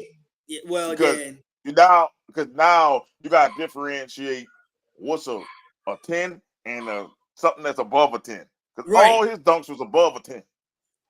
So the thing is, I'm okay with the points. I'm not okay with the judging. What the fuck are they watching? The dude tried to do the D Brown dunk, and he put his hand over his face, looked like he was dabbing after he dunked the ball, man. And they gave that a 48. And another thing about it, this dude dunked over a guy who's my height sitting down. Sitting down. It's like jumping 2 feet in the air, bro. It's like jumping 2 feet in the air. That ain't shit. But here's the thing. I'll even be cool with this. How about, okay, cool. I'll even go with the ideas that people are spitting around. Okay, get one of these guys that's, these TikToker famous, or one of these guys like a Mac McClung, and sponsor them. How about you put up some money? How about you make it fun to where, okay, cool, whoever wins, the top pot is $50K, the second pot is 30, and second below 25 and 15, whatever. I don't care. Like, even if you do that, at least it'll be innovative enough to be like, you know what? I'm serious. I'm tired of these old farts and these these geezers out here ruining something that you're supposed to pass the torch over. You're supposed Dominic Wilkins hand off the torch. I was shocked at him. Maybe he had a stroke watching this because him and that old codger, I wanted to punch in the face. Because I'm like, dude, these dunks suck. My wife watched this shit with me. And she said, oh, that sucked. All of it. All of that. She doesn't watch the whole basketball. Weekend sucked. The whole weekend. Don't get me started on you motherfuckers in the NBA. I ain't even mad at the All-Star. I'm not even mad at All-Star Saturday night. Because it is what it is at this point. I'm mad at Saturday. I'm mad at fucking Sunday. 200 points. 200 points. 211. 211. I can't even get that on 2K. I can get it on 2K unless I go up to like 10 minutes. You can't do that shit in 6 minutes. That shit is hard. 211 points in a basketball game. But here's the thing. Now, this is the thing this is what I wanted to touch up on. Now, we're up in here having a gripe about it. Now, okay, you had 300 plus combined points from both sides. Historic. Now, the East won. The East won. And the East won. What are we griping about here? It's a glorified exhibition game with no incentive. There is no bragging right. The East don't hold the home court advantage. The West won't hold the home court advantage. What are we getting upset about? What are we all in the gripe about? This is what we saw great all-star games when we were kids and growing up. And like, think about Jordan last all-star game. That bitch was like a playoff game. They were playing because the society that we the society that we live in now, everybody is kumbaya. Back in the 80s and 90s, when these guys went to the All-Star games, they didn't like each other. Yeah, You know what I'm saying? 2000. Somebody from the Lakers wasn't gonna like somebody from the Knicks. You know what I'm saying? Yeah, you might have your boy here and there, but now everybody's so kumbaya that the game just doesn't have the same intensity anymore. And I'm gonna put it this way: I blame LeBron for that too, because he started that buddy bullshit. Yep. It's starting to get chippy. Absolutely. It's starting Absolutely. to get chippy now because they starting to have more and more fights. So when he gone, I think it's gonna revert back. But I think LeBron James is the cancer of basketball. He's a cancer. Once you get rid of him, I think we're gonna go back to what it used to be. Because this kumbaya bullshit is ruining the game. You don't want to watch people to sit there and take threes, bro, for 3 hours. You don't want to watch that shit, dog. You really don't. You don't want to watch it. That's what people griping about. It's like, but here's the thing: we come to see the best players play against each other. Maybe if they could give them $1 million for the winners, $1 million pot for the winners, maybe that shit'll work. That's what they're gonna have to end up doing. Maybe because this shit, nobody's gonna watch that shit, dog. But here's the thing: shit is horrible. But here's the thing. Now you had something to combat that. Now, when it was the target score, people didn't understand the target score situation because the target score made people play hard. At the end of the day, you like say, bro, no. It's kind of like pick up 21. When you get a dude get you like 15 and you had like 2 or 3, you like, nah, I gotta lock it down. Like I ain't gonna let you have these last 4 shots on me like that. And that's what the All-Star game did. That's what it forced them to play defense. Because when it came down to it, let's say if I wanted to score, the target score was 171 because of all the combined score or whatever. And now you got to add those points. It was 4 different. It was stupid though. It was like 4 different fucking, quarters. How about this? Since they like to score 200, right? Make the target score 200. Since they want to score 200. And there you go. I guarantee you we start getting to like 180. I like the target score because the target score means okay. All right. Beforehand, pick a target score and go to it. We're going to 150. That's what they should do. Make the target score and dudes will lock up there. Make it like the game of 21. Because it's horrible. I'm like, man, this is the worst basketball I've ever seen. It was horrible, bro. And man, look, we talk about the Pro Bowl. We give the Pro Bowl shit. They're not playing a different version of basketball. It's not like they're playing flag football. Like, it's not football to flag football. They all playing basketball. This was a glorified shoot around. Okay, they're doing that, but what's the incentive? What's the positive to winning? Oh, you got to get the crowd because they still got a second half of the season. We talk about the other sports. You could give baseball the same respect because even with baseball and they're in mid season when they're playing their All-Star game. Yeah, this ain't football where it's the end of the year. Like this is but your hard last. To fake this baseball. is it. It's hard to fake baseball though. They're gonna play hard regardless. You can't fake baseball. That's one thing. I mean, I'm just saying, give them that same energy because there is no incentive. I mean, I'm using my best guy for a weekend. I'm loaning him to the public. But you get a whole week off afterwards. You get a whole week off. It's not like it's not like they're going right back like back in the days. They're not going right back, but I mean, there's no incentive. I mean, we're up here complaining about them having effort. 100%, at least 70%.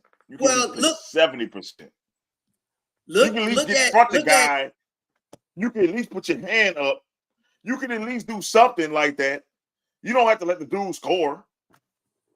You had how many foreigners in that game? You had about 4 or 5 foreigners, all stars. Yeah. Now, these guys, they're known for playing lax because guess what?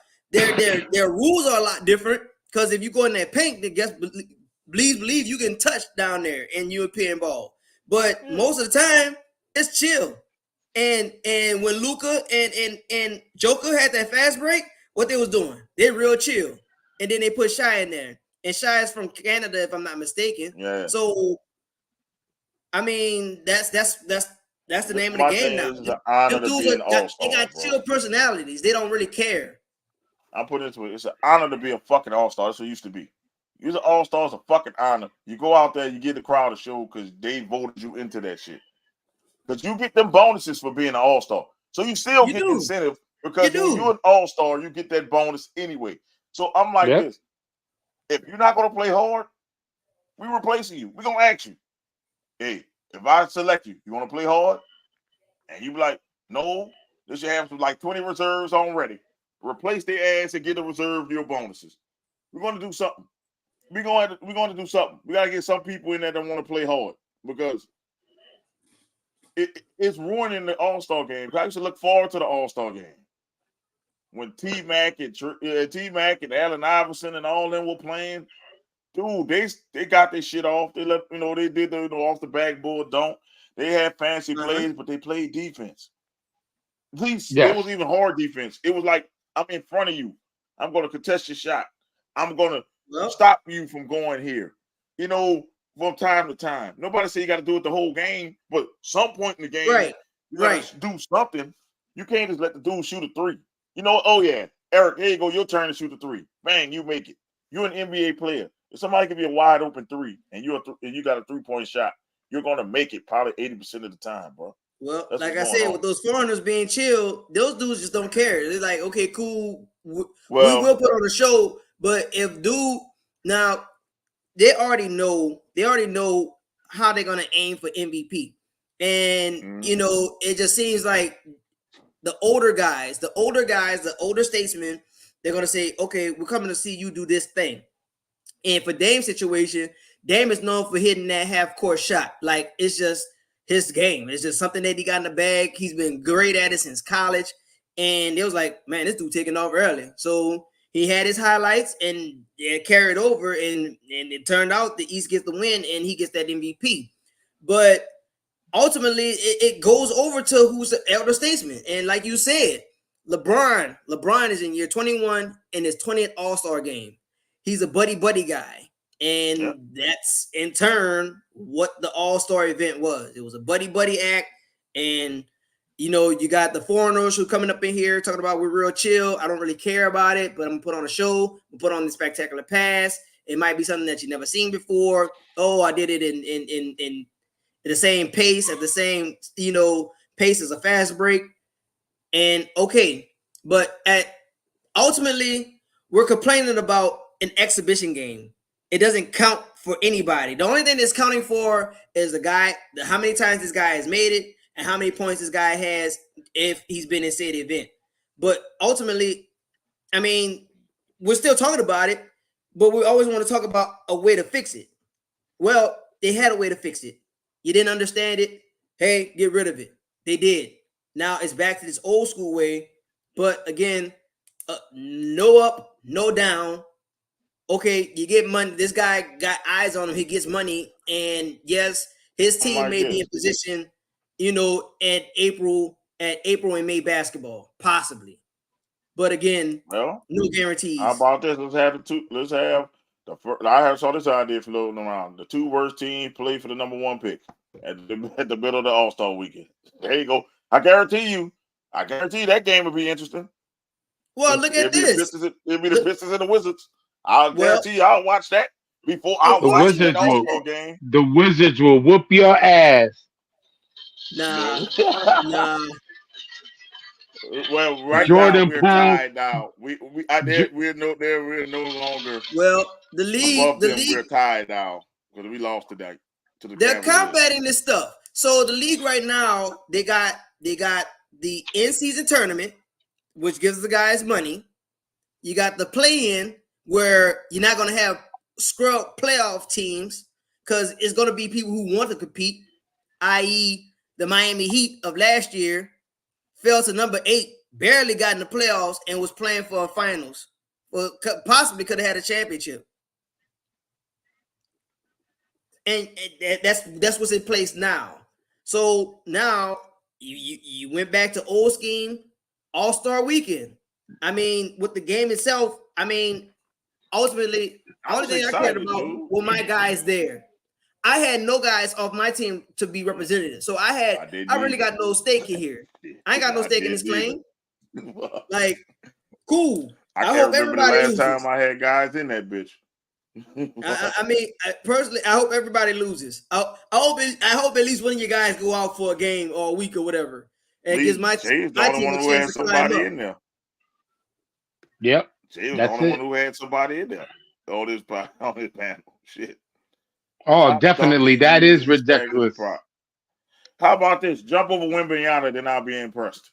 Yeah. Yeah, exactly. Nah. First of all, I'm Oh, never going. okay. I'm with that. Have a one-on-one tournament. I'm with that. You I'm can with do that. that. And you know I'm with what? that. You know what? That is something that's been thrown around since the USA men's team. You take an NBA talent anyway. That's what they do. They do the three dribble drill. You take no more than 3 dribbles, take a shot, make it, you good. And it just knocks the other guy out. And they run it like that. So you take a shot, you miss, you gone. So this guy takes over, other guy comes in, 1-2 or 1-2-3 shot. I like that. Do that with the All-Stars. Like, since y'all want to see competition so bad, like who you make it to like it's kind of like wrestling. Who's the king of the court?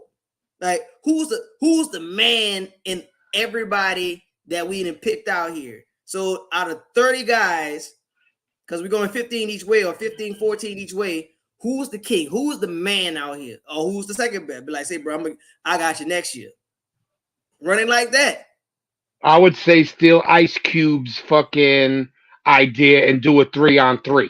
Nah. Yeah, you could do that. No, I wouldn't even do that because Big 3 is awesome. Like, if you haven't had a chance to see it in person, I implore you, anybody who's paying attention and watching us right now, if they're in a city near you, go cop you a ticket. You will be in for a treat.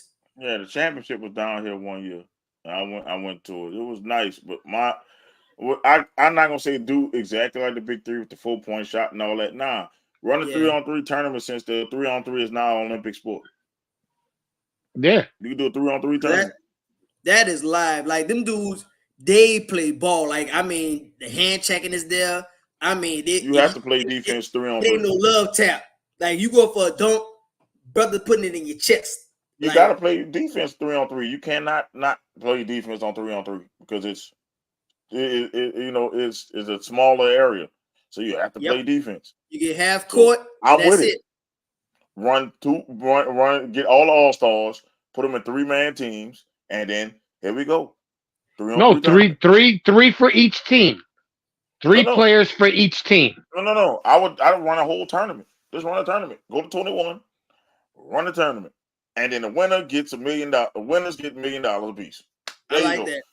You like that. You got 3-on-3 tournament. You got a whole tournament of 3 people. I like that. You go ahead, it's a pool, and it do like old school. Shoot for captain. Make it we're gonna shoot for the captains. So there we go. We're gonna have however many people we got. 15? I don't like to pick your team crap. I don't like that. That take up too much time. You gotta pick a team because it's 3-on-3. So it's like, unless you're gonna do teammates, if you got teammates on there, then yeah. But how many times? No, I'm saying if you're gonna do a 3-on-3, the Knicks would pick their 3 best players. Yeah. You know what I'm saying? The Pistons would pick their 3 best players, and then they would play like that. They have to stretch over 2 days. Yeah, that seemed like something that's over a weekend. That's like more. Yeah, you could start if you're starting on Friday night. You have the quarters on Friday, semis on Saturday. You know what I'm saying? And you could do the finals. So you get rid of the dunk and the skills. You keep the 3. But they don't get rid of the dunk contest. They're not going to get rid of the dunk contest, but they should. They got to get rid of the celebrity game. They get rid of the celebrity fucking game and the fucking rookie, whatever it is, the Riding Star game. But get rid of that. That's still, man, I don't like that because these guys don't really get a chance to shine like that. And I know they ruined it. They ruined it. I don't think they did. I said, let's go back to what it was. Stop this team shit. Just put them all on the team. Have rookies versus sophomores like they used to be. Them games with and shit. Yes. Yeah. Stop going U.S. versus the world. Stop doing all that bullshit. Yeah, don't do that either. Sophomores going at each other. Rookies and sophomores. Our first year versus this second year. Like, Yeah, Who's the team. real dog out here? Fuck that, man. Like, stop. Y'all had the perfect formula. Y'all fucked it up. Stop Because they fucking want shit to up. they want to change everything. If it's not broken, don't fix it. Well, no, that's this new culture with this participation trophy crap, and everybody likes a crayon and this, that, and the third. Like, some things just don't need to. It don't need to be revamped. Like, if it's not broken, like y'all said, if it's not broken, don't fix it. My thing is, nothing was wrong with the Rise and Star game. I liked it when it was rookies versus sophomores. They played harder. Yes, because they wanted to. The rookies wanted to make it that they were stronger than the sophomores, and the sophomores wanted to be like, "Yo, we've been in the house for the last year. This is what we're about." And then I didn't even get mad when they made the U.S. versus the world, but then the world started kicking the U.S. ass, so they changed it again. That's why. The world was kicking the U.S. ass, and then they change it. Like, why? Why change it? Because a lot of the young talent, came out of the other places, and us was getting older. Back to rookie sophomore. Go back to the rookie sophomore. Then you can't fuck it up. Yep. You should have did it that way. You should have did it that way the first time. You should have never touched rookies, the best sophomores, going head to head, and that I would rather watch that than the All-Star game. Because at least I know they're gonna compete. I remember the Roger Star game down here when it was Deion Waiters and Tim Hardaway Jr. going at each other. Man, it was like 5 or 6 minutes of them just hitting threes after threes, busting each other up. Like, it was going at each other, but they was checking each other. Haymaker for haymaker. It's not like they was letting them shoot. They were playing defense and they were scoring, and the crowd went nuts. That's what they're trying to create, but you only can do that through competition. You can't do that shit and I'll let you shoot. You shoot. I let you shoot. You shoot. No. If I'm playing defense and you score on me and I go back at you and score on you, now the crowd is invested. Yeah. And that's how it needs to be.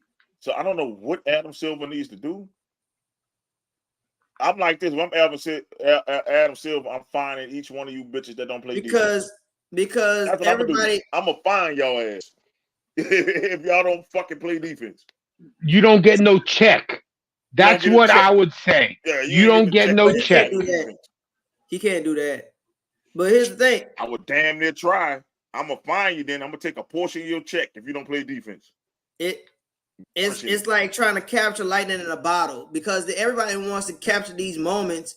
So the moments that people really highlight, and you can't help but watch it. Like, if you watch an NBA game, you're going to wind up catching one of these advertisements that's catching like old memories, old playoff moments. And one that they highlight the most is when Dame hit that dagger against Paul George in the playoffs to knock the Thunder out the first round or whatever. Like, okay, that was a great shot, but at the end of the day, when you look at it, when you get on a basketball court, that was not a great shot. It was just that the dude, that's how he makes his bread and butter. He works on that shot like it's second nature, and he just laced it for a playoff series win. Well, you're not going to keep making these things over and over again. And we were just talking about it, in the last segment with football. We talked about Zach Wilson. He got a big opportunity over, this highlight.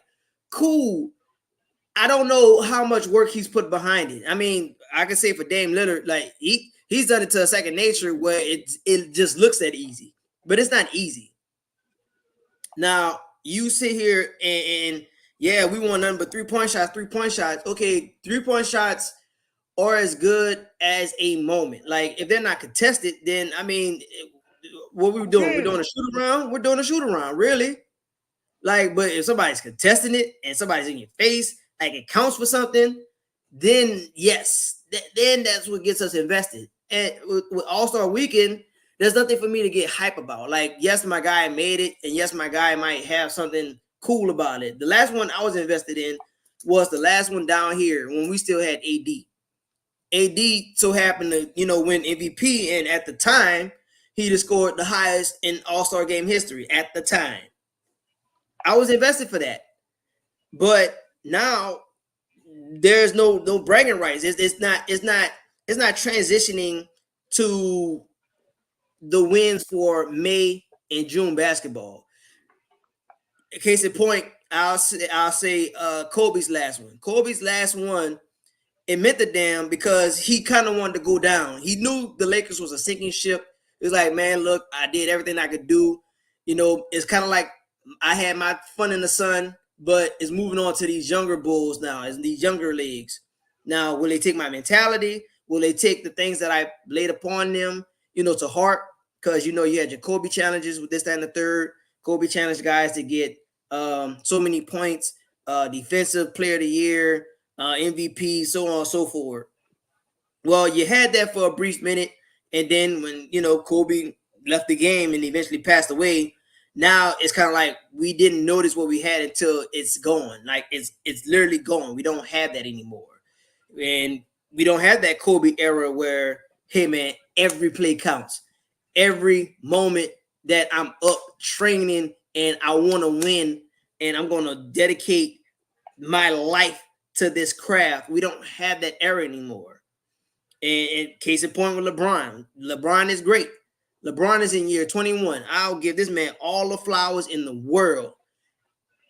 If you look at LeBron's 21st year in the NBA, the points that he's made so far, there's a handful of guys before LeBron that's played 21 years of basketball. You can add all those guys together and not get the amount of points that LeBron has done. But LeBron got this thing about him that, hey, I'm buddy. I don't care, but I do care. Like, he's wishy-washy. Okay, you're great, but I need you to own up to some things, man. Like, you've been to 10 finals, you won 4 of them. That's good. That's not great. You're a great player. Maybe even the best. I damn near give you an argument for being the best player in the league today. But there's some things you have to own. You're not a closer. You're not a pure shooter. You're not a pure scorer. You're a basketball player. You are a collective of everything. Like, I give you that. I'm gonna say this: LeBron James is Kirk Cousins. A lot of empty calories. Sorry to tell you. A lot of those points were empty calories. I mean, be real. I don't want to say nothing. I ain't gonna say it like that, but to me, he garbage time Brian. Bro, is some of those points are in his early in his career were impactful. As he getting older, I'm talking about right now. LeBron James right now is Kirk Cousins. He might have 1 or 2 games where you be like, whoa, he still got it. And the other times I'll give him this. Man. Like that game the other day that he had against the Clippers, that was something because the Clippers was up big. Something. That was something. Think about this. Think about this. How many times we gonna see that? Maybe once every 2 or 3 months, you might get, whoa, LeBron. And then you got all these LeBron people. He the GOAT. No, he's not the GOAT. That was a great game, but he's not the GOAT. He's not the GOAT. To be the GOAT, he don't even have more rings than Magic. Oops. By 1. We doing that. By 1. More rings than Magic. But he doesn't have more rings than Kareem. He doesn't have. Well, he got one more than Bird, I think. I think Bird got 3, right? Bird got 3. Yeah. He got one more than Bird. But in my eyes, he hasn't passed Magic Johnson yet. It's hard to tell you. I mean, it depends on what the conversation is. What is the lead of the conversation? Like, if we're talking overall, for me, it can't be overall. Like, yeah, you got the points. Yeah, you've been to 10 finals. That's never been done. 21 years. He don't have the points. If you're all the teams were based around him. He always had other top 50 players on his team. Think about this. He's been playing since 18. Magic had to play in college. Jordan had to play in college. Kareem had to play in college. If Kareem came straight out of fucking high school, bro, LeBron was not touching that scoring record. No. Just think about that. And some of those Kareem didn't shoot threes. They didn't even have a 3-pointer. I They think- didn't have a three-point line. earlier. They didn't have a three-point line. I think that he if made Pistol 2 or Pete- 3 in his career. Yeah, put it to you. Imagine if Pistol Pete had a 3-point line. Oh, Dude, people be sleeping on Pistol Pete. Pistol Pete was a scorer. He didn't have a 3-point line. Yeah. Pistol was that People man. making a deal about Clayton Clark passing him. He didn't have a 3-point line, dude. that's true. More than half of her shit is 3-pointers. That's why she More than half. easy. More than half of her shit is 3-pointers. So Yep, more than half. if Pistol Pete had a 3-point line, and Pistol Pete was averaging some buckets when he came in the league, Pistol Pete would be up there. But we don't talk about Pistol Pete like that because, most of his career, Pistol Pete didn't have a 3-point line. Right. Just think about it. I'm just thinking about it like, dude, he played 21, 22 years. I mean, again, I'm going to still give Brian his flowers I'm for giving it. him his credit. But to me, he's not past Magic. I mean, what has he done that Magic didn't do besides score more? I mean, and like I said, Who's a better playmaker? It depends on what Magic. type of conversation you're having, because people are going to bring up championships. They're going to bring up the championships. They're going to say how many championship appearances, and they're going to put up obviously points and what he's contributed. Like I said, let's do this then. Okay, we're gonna do this. I tell people Magic and LeBron need to be compared more than than LeBron and Jordan. There you go. LeBron has 10 appearances, 4 wins, right? Yes. Magic has 9 with 5 wins. They're close enough. And Magic wins 1 less appearance. Well, and here's another part of the conversation. Magic wins. Another part of the conversation is does it get tainted when you leave teams? And I think it does. Yes, I mean, it does. To me, yeah, you got 4 rings, but to me, I like 3.5. Dirk's 1.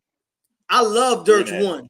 Like Dirk went through the gauntlet to get that ring. Damn, he got through a young OKC. He swept Kobe. Yeah, he Kobe. swept Kobe. He swept He got Kobe. through the villain Miami team. Like that dude went through the gauntlet. That was one of the greatest Dirk went runs through ever. hell for that ring, and I give him that. Like that is my favorite. That is my favorite foreigner of all time. Like ain't nobody climbing over Dirk to me. It's foreign wise. That was a murderous row right there. He did it. That dude went through hell. Who did LeBron go through in the East? Yeah. Ooh. Yeah. Who did LeBron play in the Eastern Conference Finals in some of these years? And they'll show you how it's easier to make it to 10 if you ain't playing but 1 or 2 teams. And then the way you got your first, you had to buddy up. You had to partner up. Yeah. You bet. You had to party up. And then He partnered up on every one of his teams, though. I'm saying if he couldn't win it with his original team, you buddied up because Boston kicked you in the teeth. First, Orlando knocked you out. Then Boston kicked you in the teeth. And then, I got to leave. I got to go take my child to South Beach. And then you buddy up with 2 people. And then you win one. And then you lose again. Then you get Ray Allen. You buddy up with Ray Allen to make the Heatles.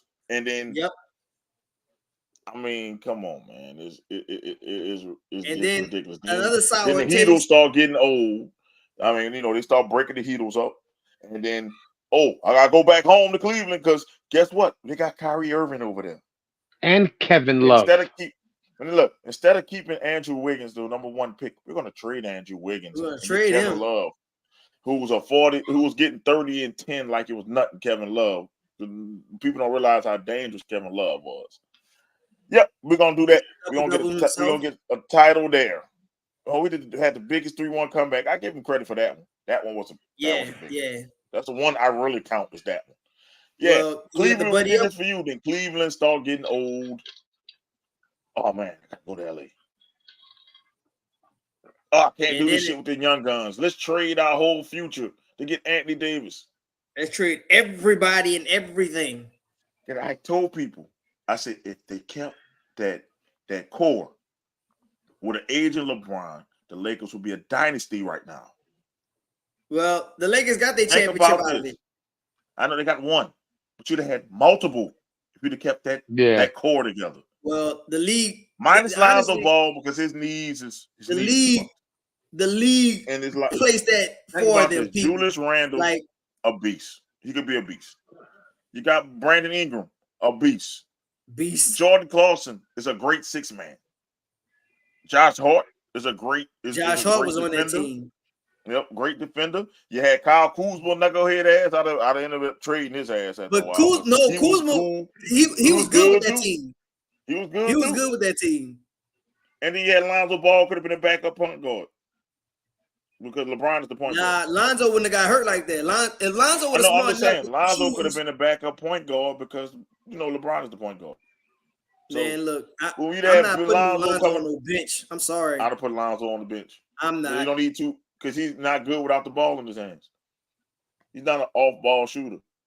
So it would work for your thing. But you'd have had you'd have been 7-8 deep. Yeah. And then you could have added a couple little other pieces to it, and the Lakers would have had another dynasty. But no, I want to win now. That's LeBron. I want to win right now.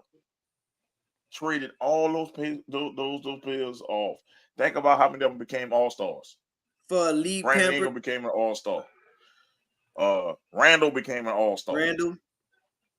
I mean, Josh Hart's solid for your Knicks. Josh Hart. No, he's definitely solid. Solid. Yes, he's solid. He's a solid piece. Like we still miss him down here. Lonzo was finding his footing, and then he got hurt. And then I mean, come on. He destroyed the Lakers, and that's why the Lakers are what they are now, to get glass man Anthony Davis, who got you one championship ring, and basically that was an AAU tournament. Pampered. He's fragile. He's fragile. He's fragile. He's fragile.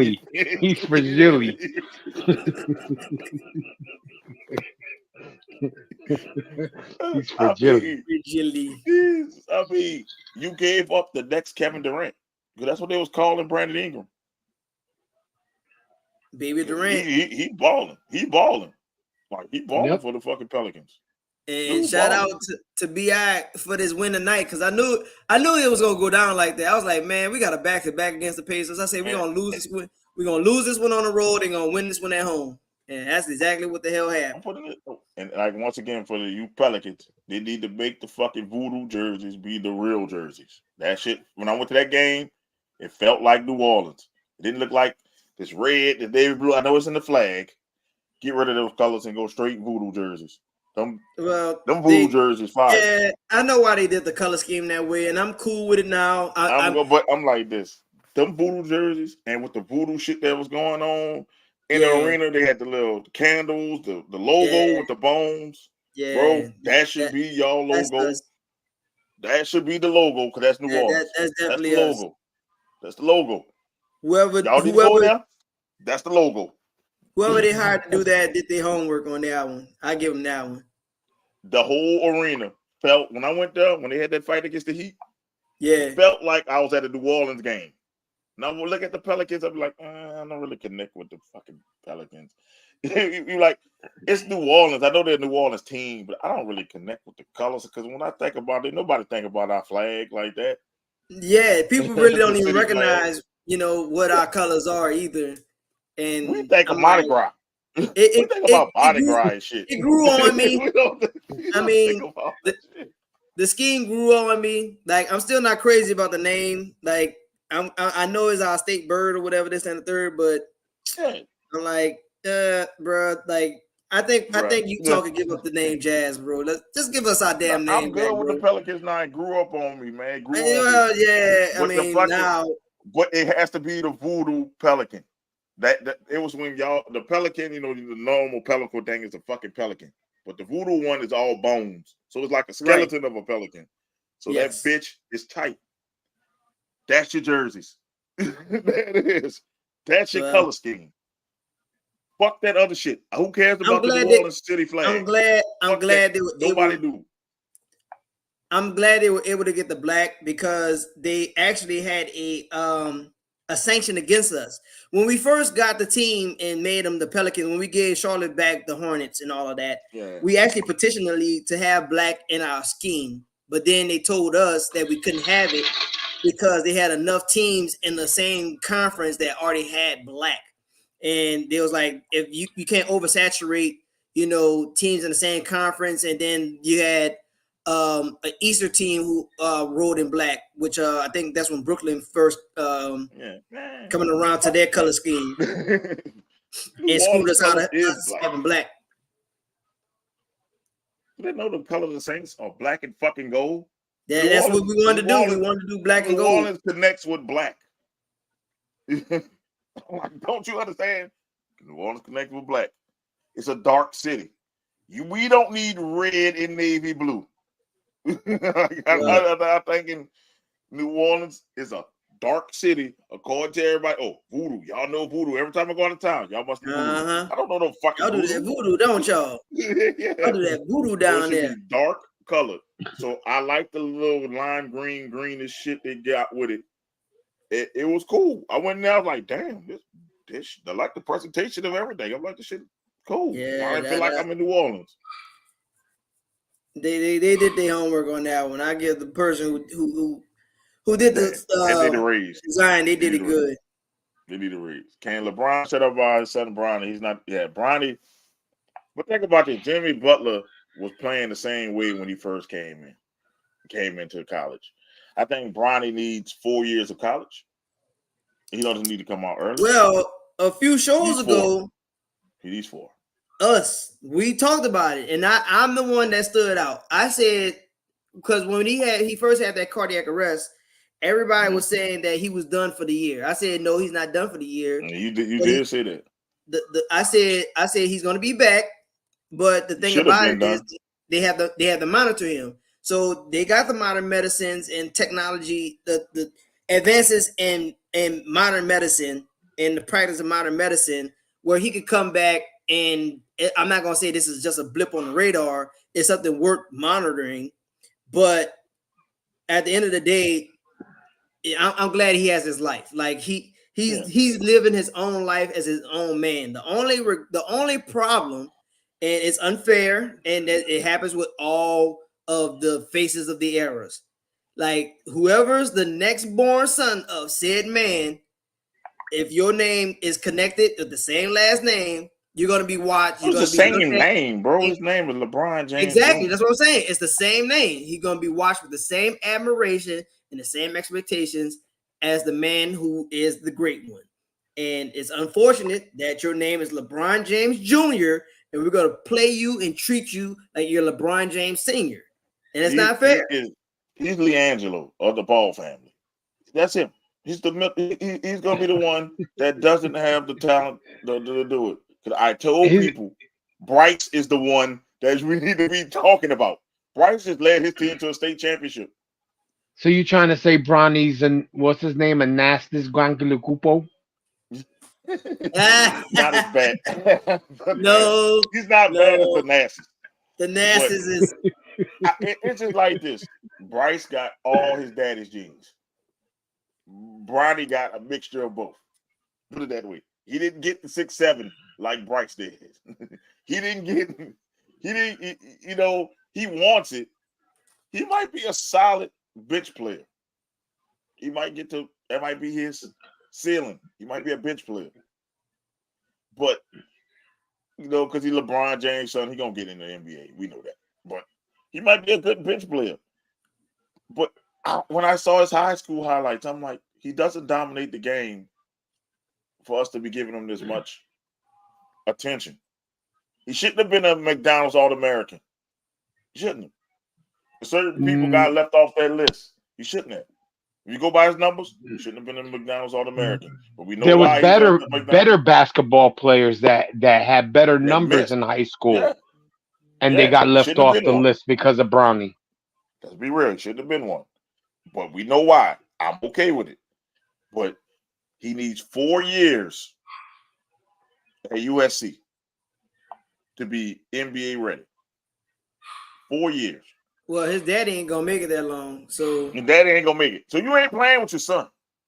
Because if you don't, if he listens to his father and they try to rush him into the NBA, he's gonna be a bust.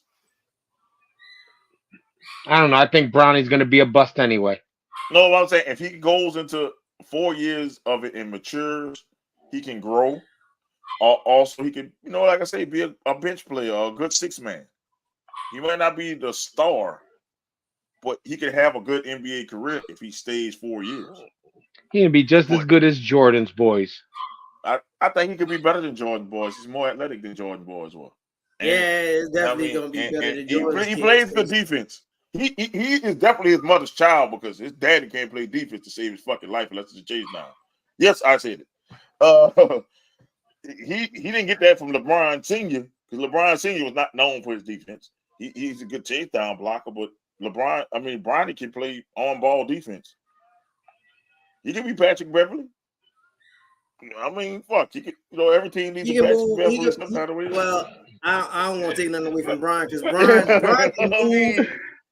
He said he could be Patrick Beverly. Listen, Patrick Beverly got a long career, right? He does. Long career playing defense. He could be a defensive stalwart. He might not be that offensive player that they looking for him to be, but he can play defense. He's a good defender. I'll give Bronny that. He's a better defender than his dad is. On ball defender than his dad is. I'll give him that. Against high school kids and college kids, but college, NBA. Yes, I'll give him that. I'm talking about at this point in their careers, Bronny, at that age, Bronny's a better defender than LeBron was. Everything else, LeBron James. I'll give him defense. That's it. But Bronny will never be the scorer LeBron James is. He will never be the playmaker like LeBron James. But that's the thing. We're gonna look for him to be that. And that's not fair. Bryce might be better than his daddy. Because he can shoot. Yeah, he can shoot. Bryce can shoot. So I tell people it's always that young one. It's always that fucking young one that gets all the talent and shit. And they can see Bronny growing up and see what not to do and what to do. And they take off, and then he got his daddy's height. Bronny is like 6'2", 6'3". And he ain't done growing yet. Look, he getting close. Bronny's 18. He getting close to stop growing, bro. No. I'm talking about Bryce. Oh, Bryce. Yeah, Bryce might be 6'10". Yeah. When he finished. Bronny's might get maybe 6'4". At best. He might get to 6'4". Unless he has a growth spurt over the summer, he gets to 6'6". I don't see Bronny has gone to look at more Russell Westbrook tape than he need to look at his daddy's tape. That's what he need to do. He's saying that, but he does look at Russ. Like Bronny, it's sad because he wants it. I give it to him. Look, I'll give it to him. Oh, Bronny is 6'4". They got him at 6'4". So Bronny got to 6'4". Yeah, but how many times do these basketball people line? He's probably 6'2". He's about 6'2". He's 6'2". Yep, he's about 6'2". You better look at Russell Westbrook tape. That's what. Don't look at your daddy tape. Be Russell Westbrook. Russell Westbrook couldn't shoot either. But he look, it didn't stop Russ from shooting. Yeah, it's not that man. That's the damn truth. Off of it too. That's the damn truth. You better rebound. Look, did Russ say, "Fuck it, I'll rebound it myself." you better look at Russell Westbrook because you're not going to be LeBron James. Even though that's your name, you're not going to be LeBron James. Nope. And I need people to look at that and say, "Look, Bronny's his own man. Take the LeBron lenses off. He been his own man. He's not, he's not the moment LeBron. They don't play alike at all. Exactly. At all. If you look at their games, LeBron at that time was a savant. I give him that. At that age, he was a grown man killing children. Yep. He was killing children. Yep. At that age, he was. You like this man already grown. Yeah, This man already grown out here. Like Bronny, but all passing the ball, shooting the balls, dunking, all that. LeBron was unstoppable at that age. I give you that. Bronny is, Bronny is Bronny. Now, will his daddy pressure him to leave early and ruin his career? Like Austin Rivers was saying. Austin Rivers was saying that, and that's why him and Steven Jackson got into it. But what Austin Rivers said was true. Like, let Bronny walk his own path. And Don't keep all that pressure on Bronny. It's not fair. They're gonna put that unwanted pressure on this man, and you're gonna make him fall out of love with the game. And right now, he still play like he loved the game. So, and all you old bastards on social media, dog, that's a kid. Come on, bro. That kid can bust y'all ass right now. Come on, dog. Like, just because you hate his daddy or don't like his daddy, dog, like, that's a kid. Don't mean they'll give you light to go after this man. Yeah, he gotta grow up. Crazy. Man, he probably partying. He probably out there enjoying the Cali lifestyle. Getting accustomed to that shit. That's a big transition from high school to college. A lot of people don't realize it is. That shit. No matter who you are or how much money you have, you still gotta grow up. You still gotta learn how to walk your own path. And right now, this is the Ja Morant. He could do a Ja Morant. Remember, Ja Morant in Murray State, his first year sucked. He was nothing special. See that second year? Until he was. Ja Morant was Ja Morant. Until he was. So we don't know. Bronny might be late bloomers. He just might develop his game and be like, you know what? I don't like playing this way. And then it just might take off on him. And also, Bronny is playing behind a dog. The dude gonna be a top 5 pick at the NBA draft. The point guard Collier. Bronny's playing behind a dog. So when that dog leaves for the draft, Bronny might show off next year. That's why LeBron said, "Hey, you know what? I'm gonna add 2 more years to my deal because this might take longer than I thought." That's what happened. And LeBron up there playing, man. 20, 21 years, 22 years, man. Hey, I don't care what you're on. I don't even care what you're doing. I just know it's not gonna work out. Dude, fuck that. You can't do this. You can't do this forever. You ain't about to Ken Griffey this shit. Like when Ken Griffey played with Ken Griffey Jr. You're not about to do that. Bro, yeah, bro. You hang that up. You should have had Bryce first. You should have had Bryce first. That's your fault. Wrong seed got in. That's your fault. The wrong seed got in. Yeah. Just talking about shooting the club up. Oh my God. He shot the club up with the wrong bullet. That's what happened. So if you waiting to play with Bronny, you might have to wait a couple years, bro. LeBron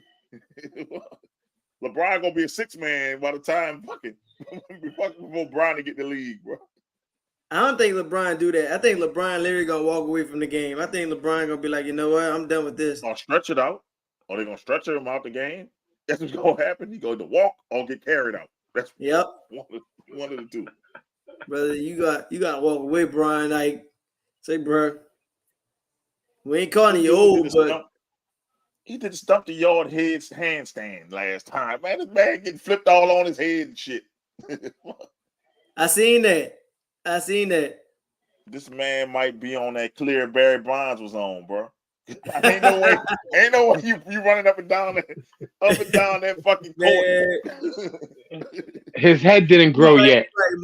Listen, ain't no fucking way, dog. No, look, ain't no fucking way you running up that fucking court. They might have fixed it to where your head don't grow. Ain't no way. Ain't no way you running up that court at almost 40. Nah, dog, you got something going on, bro. Nah, dog. Something happening. Look at you. Something right here. Dog, boy, it hurts for me to get up out of bed some mornings. I'm 38. Man.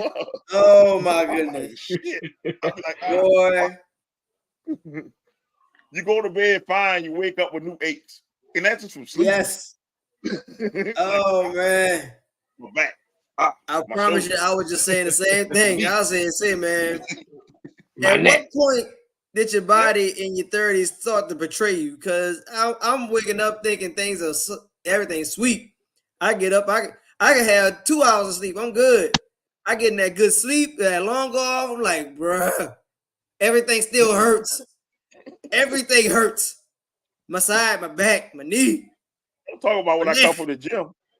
Boy, I wake up. How my second toe hurts. I'm like, not the big toe or the end toe, the second toe. Like the second toe. Second toe like, hurt. what was I doing like that? What did I use this part of the? What did I use this muscle?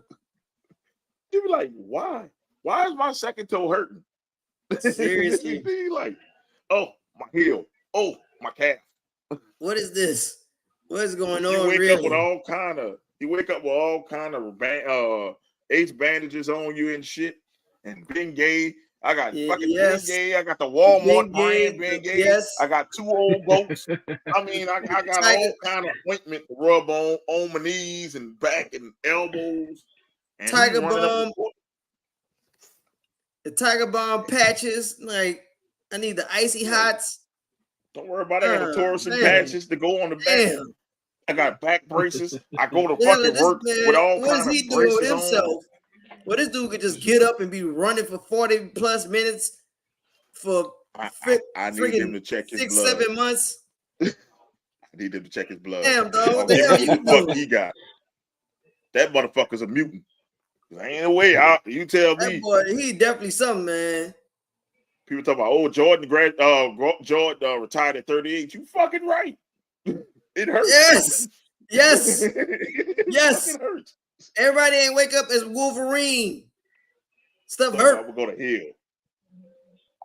Talk about, well, LeBron played longer than Jordan. He's better. I say that motherfucker's a mutant.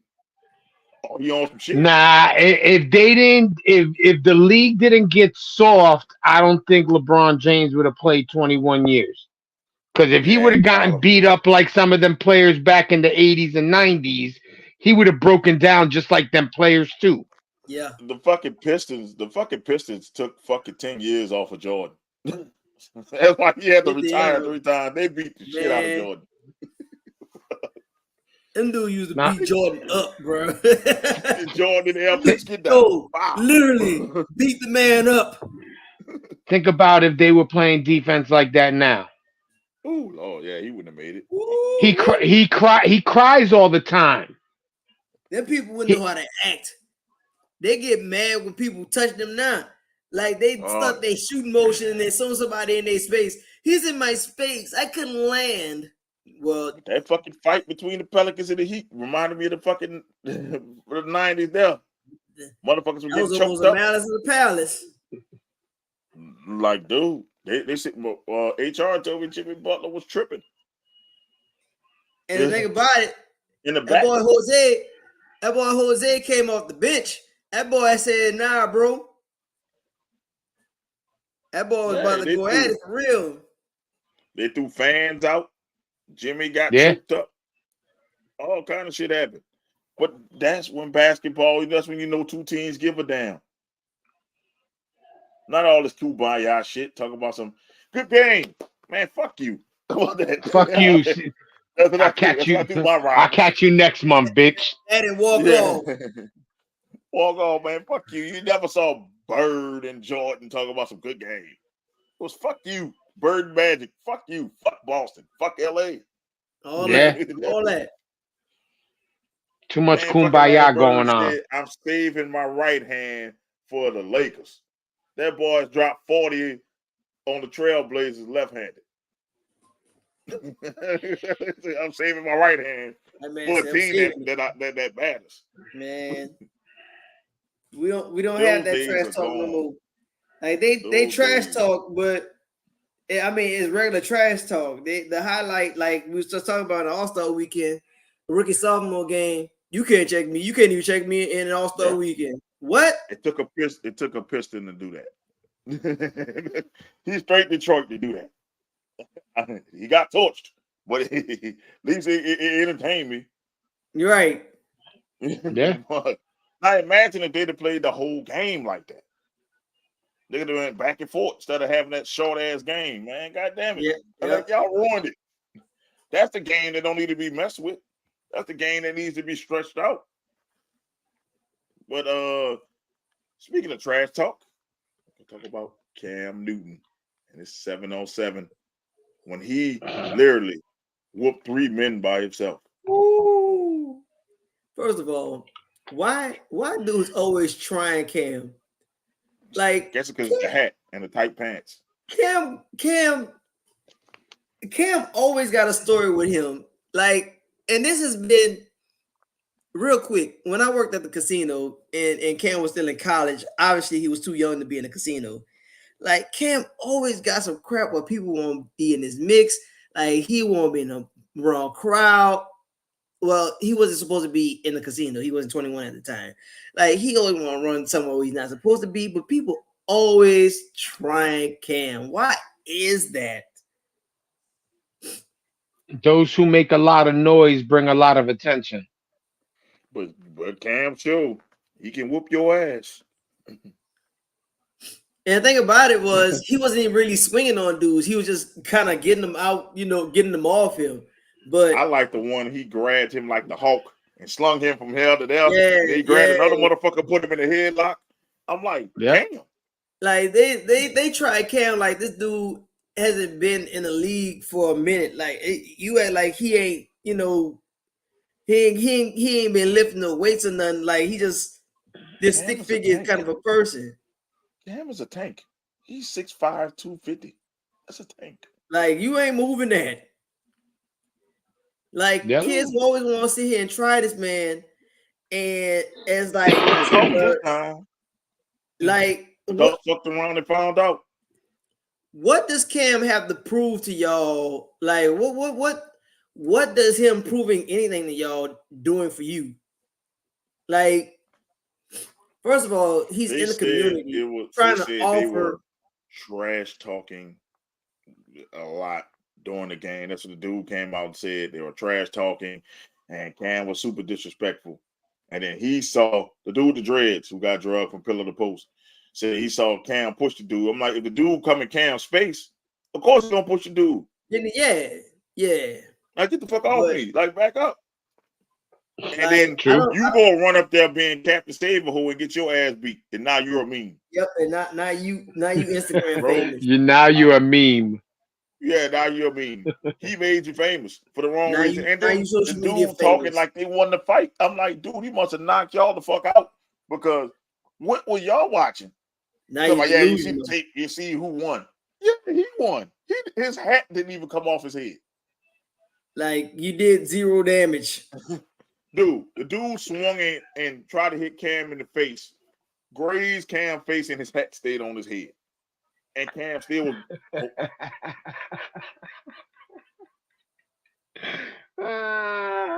They beat his ass because he had a funny hat on. Dude, Cam manhandled these people. That's funny. You're right, though. He did manhandle 3 people. This dude used to stiff on 300-pound defensive linemen. Like, for weeks. For a living. Like, that's a living. Like, he had to do that. This is Cam Newton. Like, dude, this I man would have ran up to Cam Newton without a weapon. You crazy. I ain't about to run up on Cam Newton with no weapon. First of all, he came out here and he's offering you gems. Like, you may not be playing, you may not be in this position to be a quarterback of an NFL franchise or even for, on a collegiate level. But this dude gonna share a gem with you, what pass that he took, what resources he may have used regarding for him in his time for when he was in Florida, when he went to Auburn, when he got drafted and to be number 1, put himself in a position to be drafted number 1. Like, but you want to sit here and try this man over the fact that he's super disrespectful. Okay, if he's super disrespectful, then walk away, because guess what? He didn't have his name and he didn't have his fun in the sun. You up here trying to get to a level where he is. Like, okay, cool. You can actually put that down. I mean, I don't know per se, like, if you got to put that on a tape or if you put a resume down per se, but I know that an event like that is going to warrant where you're going to have somebody who knows your name or somebody who could put you on and put you in a position to where you want to be. Because, I mean, there's way too many opportunities out here now. And we alluded to them earlier. We talked about, we talked about the NFL. Now you got the NFL without borders. You're coming up with a league that's getting ready to start up this month, UFL. And I mean, it could be the highlight for these guys, but these guys are going to go out and ball because they don't have a tomorrow. They don't know if they have a tomorrow. You know, and that's probably what any football player really tell you the truth. But somebody could have put you on, and then you'd be like, "Oh man, you know what? Cam could vouch for this dude. Cam, you heard the name? I don't know. I'll just use Malcolm Shabazz. You heard Malcolm Shabazz? Yeah, man, he was down at my camp. He was like one of these kids that was, with Coach Russ. Coach Russ said, yeah, the dude, he real coachable this and the third. Well, now Malcolm Shabazz on. But they want to be all on dude and be like, you know what, he tried me. It's that and the third. Like, somebody went after him before because it's everybody got this instant gratification or this instant, this popcorn culture. Oh, I could just press start, click my phone, press send. Oh, now I got clout. I got social media clout for 15 minutes because I ran my mouth at Cam, or I had to put my hands on Cam because I know that he wasn't going to do anything, or he didn't have enough security for something to happen to me. The thing is this: you go there to get exposure. Cam Newton gives you exposure, and you bite the hand that feeds you multiple times. This happened in multiple camps. And I said this, somebody said this too, I forgot who said it, but they wouldn't have done that shit at the Manning Academy. Nope. I'm talking about our people. We out of Black History Month now. Fuck being nice to black people right now. We always got a habit of doing this shit. Like if it's another race, or it's yes, sir, no, sir, yes, ma'am, no, ma'am. But when it's our own, bruh, fuck you. I don't give a fuck. And it's the same people that's coming to the hood to help you out. And that's why a lot of black entertainers, a lot of black athletes don't come back and get back. You want to know why we don't get back? Because stupid shit like this. Because you don't know how to appreciate what you got. It probably was a playful banter. They're talking shit back and forth. And nah, man, Cam Newton ain't gonna talk to me like that with his punk ass. There's always a hater. And they went up there and they went. Always that one. He's always a hater. But that went up there and he found out Cam wasn't pussy. So they said, we're gonna jump Cam. And then they found out Cam wasn't pussy. They wouldn't have done that shit. They wouldn't have done that shit if it was Eli and Peyton Manning was there. I guarantee you. Peyton Manning could have called him everything but a child of God. You know what they'd have told him? Yes, sir, no, sir. I guarantee you. I'll bet everything on it that they would have did that if it was Peyton Manning and Eli trash talking them. I guarantee I believe you. Right? I believe you. It'd have been yes, sir, no, sir. I'm talking about the coaches, not even the kids. I believe we always tap dance for other races. Let's be real with it. We always tap dance and we always, yes, sir. We don't want to upset you. Yes, sir. We ain't gonna do that. But when it comes to our own people who helping us out, and you know what we do? Fuck that dude. He ain't no better than me. Fuck that. We can't do ass. You're 5'3", maybe fucking 200 something pounds. Cam Newton is 6'5", 250. You're not beating up Cam Newton. No. Not even a little bit. You're not beating up Cam Newton. I'm just glad nobody came up there with a gun. That's the next thing I was waiting on. He whooped my ass, and the next thing you know, they come with guns. You know what people do. You know how people do. You can't take an ass whooping, so we're going to pull a gun out. It's tragic. I'm glad that didn't happen because we done lost Cam over something stupid and he trying to get back. If I'm Cam Newton, fuck them kids. I'm just being real with you. If I'm Cam Newton, fuck them kids. I tried. Fuck it. Right. Fuck them kids, fuck them coaches. I tried. Fuck y'all. I ain't going back. Fuck y'all. Man, look. At least he didn't take a playbook out, Well, I'm going to use a musical legend like Lauryn Hill. Like Lauryn Hill got a concert and we still waiting for. Yeah. Lauren Hill never show up. Like y'all gonna feel slighted if dude don't show up. Like you're gonna have the Cam Newton. I'd rather be a villain because that's not worth my energy dealing with that shit. Because that man giving out his time to give your people a place to play 7-on-7 football, give your people exposure, and y'all fight that man because y'all can't handle trash talk. It's trash talk. I don't care what he said. Y'all trash talking. Ain't like you trying to beat you up. But now my pride hurt because Cam Newton looked funny and he hurt my pride. So now I gotta fight Cam Newton. I guarantee you with Peyton Manning, y'all wouldn't have did it. And I want the nigga see this. I said it ain't the fucking Black History Month anymore. I hope you niggas see it. Cause that's what y'all were. Bunch of niggas. Y'all fucking, I hope y'all see it. You know, I don't like to say that word, but I'm pissed off about that. I hope y'all niggas see it. Who did it? Because that's what y'all acted like. And it's always, I'm getting tired of it. I'm getting tired of it. In our community, we always try to shit on somebody who's doing better than us. Yes, in the community. In the community. And Cam Newton gives back more than most athletes. I don't care if y'all trash talking.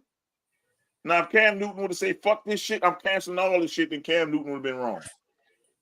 Oh, how can he do that to the kids? And when they saw multiple videos of kids disrespecting Cam Newton. And this ain't the first time. This ain't the first time. Y'all will feel slighted if dude got his name out there. Everybody. So let's say, for instance, okay, Cam Newton football camp, or running football camp, or throwing football camp. And y'all and came up to the location. Y'all said, you know what? I'm gonna sit around this location. Why it's nice and cold. We just passed the winter months. You're out there, you're freezing, but guess what? You know that moment that he comes out on the field, it'll be all well worth it. Dude don't come, then you gonna feel some type of way over that. Then you gonna want to slander the man and throw all kind of shit and garbage and dirt on his name online, being some broadband blood or the cyber speed crip. And you up in here, you want and crap on man. Talking about Cam Newton ain't shit. He ain't show up for the kids. Fuck them kids. There it is, right there. I fucking said it. If I was Cam Newton, I'd have got on my podcast and said, "Fuck them kids," just like that. What am I?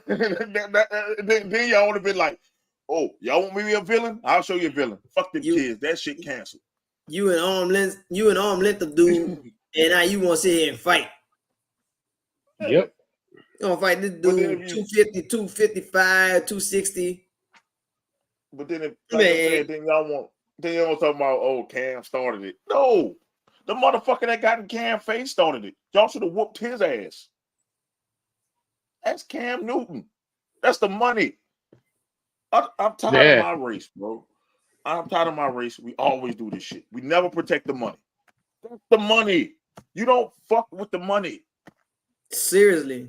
That's the rules of the hood. That's hood 101. Where was the fucking security? Where was the fucking rest of the people? It was there. That's the money. But that's the thing. That's the money. It's there, but he didn't roll deep. Yeah, maybe one dude. I only seen one dude in the video. No, I'm just saying, being real with you, think about this. If Cam Newton say, fuck this, we don't have a 7-on-7 camp no more. He probably not even charging them people to come to his camp. He probably helps some of those kids out that can't afford to go to the camp. Go to the camp. So now you got to pay thousands of dollars to go to this other camp that don't care. So think about that. If he say fuck them kids, fuck y'all coaches, and take his money and go, and be on his now way, y'all lost a resource. It's Cam. Now what Newton. y'all gonna do now? It's not like he was some third string scrub that never played. It's Cam Newton, the MVP of the league. MVP. That's the money. You never fuck with the money. We always do this shit as a people. As black people, and I'm gonna say it right there. I hold accountability to that. We always fuck with the money. Why? Why do we fuck with the person that's bringing the notoriety and attention? We try to bring that person down. No, leave that person alone so it can keep bringing notoriety, so they can keep bringing resources to us so we can get better. Leave the money alone. Fuck the people who ain't shit. Fuck with them. If I was there, I'd have flatlined all them bitches. I'd have knocked all of them out. I say that nobody touch a Cam. Y'all get away. Because you're not about to ruin this shit for me and my kids. Because you doing that shit, you doing Cam and Cam leave, we have no league. Yeah. But you know what our people do? Oh, Cam owe this to us. Cam don't owe you shit. You don't have to be there. Cam ain't gotta be there. I want to talk to you about this. Yeah, they don't get on other people's podcasts. If I wish he'd have came on this motherfucker, I'd have told him a new asshole. Gotta say, you was a stupid motherfucker. You a dumb bitch. Like, why the fuck are you gonna fight Cam Newton? And he the one helping y'all. Because you beat his team. Hooray! You beat Cam Newton 7-17. You didn't beat Cam Newton. you get the difference? You probably bragging because you beat his team. But you didn't beat Cam Newton. True that. You didn't line up against Cam Newton and beat him. No. Like, it could be all the coaches together against Cam. Now I got my money on Cam. None of them tackling him. It's a big dude. But these coaches are living through these kids, and that's happening a lot in this AAU/707 culture. These coaches are living through these kids because they were sucky ass football players. I'm gonna say it. Y'all sucky football and basketball players. Y'all can't coach. Y'all can't do nothing, and y'all think y'all good because y'all got some of the best kids in your neighborhood who win because their natural talent is winning. Y'all suck as coaches. Most AAU and 707 coaches suck. And I'm gonna say it like that. They suck. terribly. Y'all living through these kids. Y'all living through these kids like it's you. That ain't you. You sucked. You peaked in elementary school. It's over, bro. You ain't good. You was a playground legend in elementary school. You was the recess champ.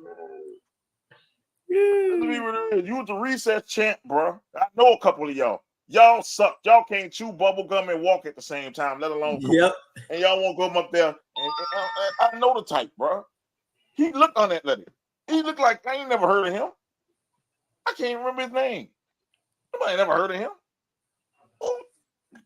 Why are you doing interviews? Your claim to fame is I got my ass whooped by Cam Newton. And I'm on TikTok. And I'm on TikTok. That's why I have the shirts and we have the merch. For 15 minutes. We have the merch of fucking clout chasing is a mental disease. It is. It's a mental disease. But chasing clout will have you thinking you bigger than what you are. Because next week, nobody gonna remember this dude. Nope. And you know what he gonna do? Yeah, my team beat Cam Newton. I beat Cam Newton in 7-on-7. He ain't gonna say his team. I beat Cam Newton on 7-on-7. I made him so mad he had to beat my ass. That's gonna be his story. There's plenty of dudes like that out there thinking they Al Bundy and shit. I scored 4 touchdowns in the fucking football game. Still legendary. Pokai, still legendary. Pokai, still legendary. But some people are living out their fantasy through these kids, and that's not fair to the kids. Cause I seen some of these coaches, bro. I'm like, bro, you can't coach. I don't remember busting your ass. That's the thing. I remember how trash you were. Nah, I ain't gonna let my kid come to you. You trash. Man, they had a coach. That's why my son don't play basketball no more. They had a coach up there trying to tell him he ain't shit. And I said, okay, let's have a shootout. I saw him shoot the first shot. I said, man, I don't even want to waste my time with this shit. Air ball. Brick. He shot the ball like 4 times. Brick. I got the ball, shot it once, made it. I said, let's go, son. Yeah. He trash. I'm not about to deal with him. He trash. He ain't coming in. He trash. I'm talking about no warm-up. Mo off the bench, no warm-up. Wet. Let's go. I told let's go. We ain't about to sit here and waste time with this shit. Like, man, this dude trash. like he's fucking trash. And that's who y'all got coaching y'all kids. A bunch of dudes who peaked in elementary school. I was the 8th grade champ. And that's the highlight. The highlight of their school career. Come on, high man. School, bro. Look, I was the star of my 7th grade team. That's what they saying. I was the star of my 7th grade team. Let me teach you something. Every Tuesday night, I was the king at CYO. Yeah, yes. I was great at kickball, the kickball champ of 1975. Man. Come on, man. What are we talking about here? What are we talking about? Like, seriously. Yep. I was the best running back in the 7th grade in 1996. Like, come on, what the fuck are you talking about? Man, look, my stats was the same as your stats. I had about 2 catches. Everybody played running back in the 7th grade. Everybody had about 15 catches and 15 touches for 120 yards back then. Not everybody, because I was a lineman in 7th grade. So put it this way, they probably gave you a handoff. Say, here, take it, Pomerooski. Take it. What? I changed different positions. I played running back. Then I moved to D-line. Then they put me at linebacker. You move around. Man, I'm not about to brag on what I did in 7th grade. Or let's go to high school. Yeah, I was the greatest in high school. No, I was okay playing in high school. Fucking football and shit. I didn't take the shit seriously. I should have. Yeah. Fuck.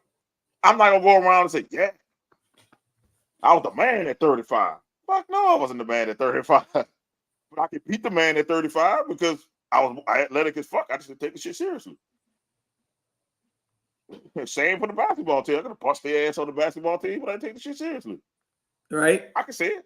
I was a goofball. I didn't fucking care. If you're the new nine, you better than know more knowledge than me because you was hey, I was the captain of the football team. Well, how many college offers did you get?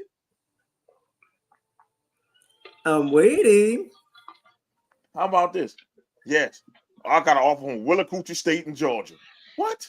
You said Smelly Coochie State? I said Willacoochee. Oh, I thought you said Smelly Coochie. Willacoochee is actually a fucking place in Georgia. Yes. Willacoochee, I got myself a Willacoochee State in Georgia. This is Willacoochee State. Wait, what? What conference they play? The Smelly Coochie Conference. Go old pussies. I mean, fuck. I don't know what they want me to say. That's embarrassing, though. Like, bro, I'm like, because I know it was the man in the academy. They did everything Peyton and Eli told them to do. But not only that, they would have had better security at the Madden or at the academy. You know, the fucking. And it ain't even got nothing to do with the security, Jay. They just self-police themselves. You know what they say? That's Peyton Manning. You can't talk to Peyton Manning like that. Can't do that. That's Eli Manning. You can't talk to Eli like that. He beat Tom Brady. Twice. Oh my God, it's the Mannings. Twice. He beat Tom Brady twice. Look at Peyton Manning. He got 2 Super Bowls. I don't know what they're saying reverence for Cam Newton. Nope. MVP of the league. Played the Super Bowl. Heisman winner. Was Heisman winner. Was a force in the NFL. As much as I hate the Panthers, he was a force. I used to hate playing the Panthers. He was a force in the NFL. And he had the single-handed, I don't give a shit who, like it or not, he had the best college season ever. Even better than Burrow. Burrow numbers is better, but if you look at it, Burrow had 5 stars everywhere. Man, that dude had weapons. Cam had me and you playing wide receiver. Ain't a wide receiver. All I know is Michael Dwyer was the running back who was okay. That dude had one running back. That boy had one running back and Nick Fairley on that team and won a national championship. That was single-handedly the best season ever. Name me a wide receiver off that team. Anybody. Oh, no, I ain't got that for you. I ain't got that for you. I got to definitely use the Google. I got to use the Google machine for real. He had a I can tell you. I know that boy had one running back. He had the single-handed greatest season in college history. And we treat this man like he ain't shit. It starts from when he was talking about Brock Purdy. He was right about Brock Purdy. He's a game manager. He is a game manager. It's okay. It's not a bad title. Cam be off the wall with his comments, but I mean, he got the right to it. I mean, it's not like we don't know what he's talking about. The man would know what he's talking about. Like, he's been an NFL franchise quarterback for years. It's not, you don't just hand that job out. Yeah. Like, you earn that. Saying. But if Skip Bayless, if Colin Cowherd and all them said that, they'd be like, oh, that's just Skip and Colin. He had so much vitriol going towards him because he said it. It's not fair. And then now you go back to the community that you're giving, and because y'all getting in trash talking, you gonna put your hands on me? Yeah, bro, you lost your mind on that one, man. Boy, fuck them kids. I'd have said that shit right in front of all of them, man. Fuck you, little snotty nose bastards. Get the fuck off my field. Thank your daddies or your coaches for this. Y'all get the fuck and take my shit off. That's what I'd have told them. But I'd have told them just like that. Y'all would have thought I was the fucking devil if that had happened to me. Y'all got 5 minutes to vacate this shit. That's what I don't say. No, you ain't. No, I ain't coming back. But yeah, nah, that's it. Shit canceled, and then people would have been like, "Wrap this up, Mo, you wrong." You know what they say? Mo, you wrong. Don't do that to them kids. Can't be like, you know what? You know what? We those straight. Kids. I'm out. Exactly, Jay. That dude, man, I'm straight. I'm out. My answer. No, Cam, come back. I'm just saying that's the thing. That would have been my answer. Fuck them kids. That's wrong to say, but dude, the kids not respecting me. The coach is not respecting me. Why am I here? Right. Ain't no need for me to stick around for this. Jay still looking for that fucking who the wide receivers are. I said, like some people just don't realize he got Antonio Goodwin. Who? Antonio Goodwin. Who? He got Kadarius Carr. Who? And who else he got up in here? Cody Burns. Who? Yeah, a lot of these people we wouldn't know. Like they could be standing right in front of us. Dude, Tebow did not have a better season than Cam Newton. Tebow had weapons. Come on, bro. Tebow had weapons. You hear the weapons that this man is naming? Tebow had killers. Literally. Killers. Man, look, we up here talking about Tebow. Come on, bro. I know you like Tebow, but Cam Newton's season was more impressive because he had nobody. It was a bunch of bums. Auburn was not ranked before he came there. Yeah, because the wide receivers they got here, I've never heard of any of them. See? They're a bunch of fucking bums. See? That man had one running back. Tebow had Percy Harvin, had fucking Hernandez, had the Pouncey twins. That fucking defense Man. Like, they did a documentary on the fucking Florida Gators. That's how good they were. Come on, Darvin Adams. Talk about these people. Darvin Adams. Who the fuck is Darvin Adams? I don't know. He's one of the wide receivers. Shit, I don't know. Dude, we don't know none of these people, and they got a ring because of who? Cam. This man went to fucking Alabama. They talk about playing, take the money and run. This man was down in Alabama, like 28-7 or some shit like that. Came back and won by himself. That dude had to be a Nelson Muntz. That dude said, you know what? Muntz back pass him, pass it myself.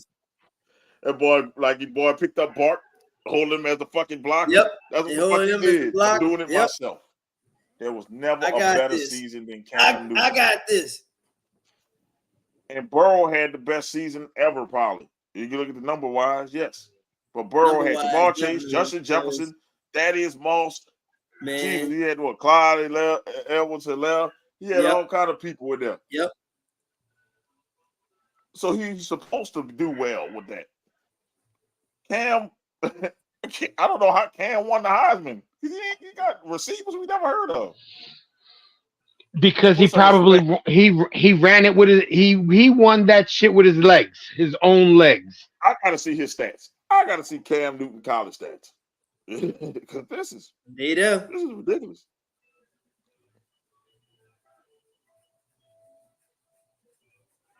Let's see his college stats.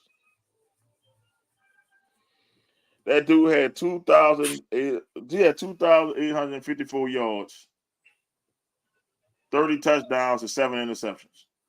That's his passing. Dude had 30 touchdowns. How? With those receivers? With that group, he made it work. Oh shit! Wow! God damn! You 30-7? God damn! They didn't, like I said, they didn't just hand that man that stuff. That dude had to earn that. Yeah, 30 touchdowns passing. Like, so those no-name receivers had to do catch something. God damn! All right, Chang. Eric, just one of your. Definitely not What's my up, Chang? Ain't nothing about my characters at all here. He gave them the night off. Oh, he did. His bitch gave me that last time. Miss bitch, you know, what was it? HGH Eric. HGH Eric.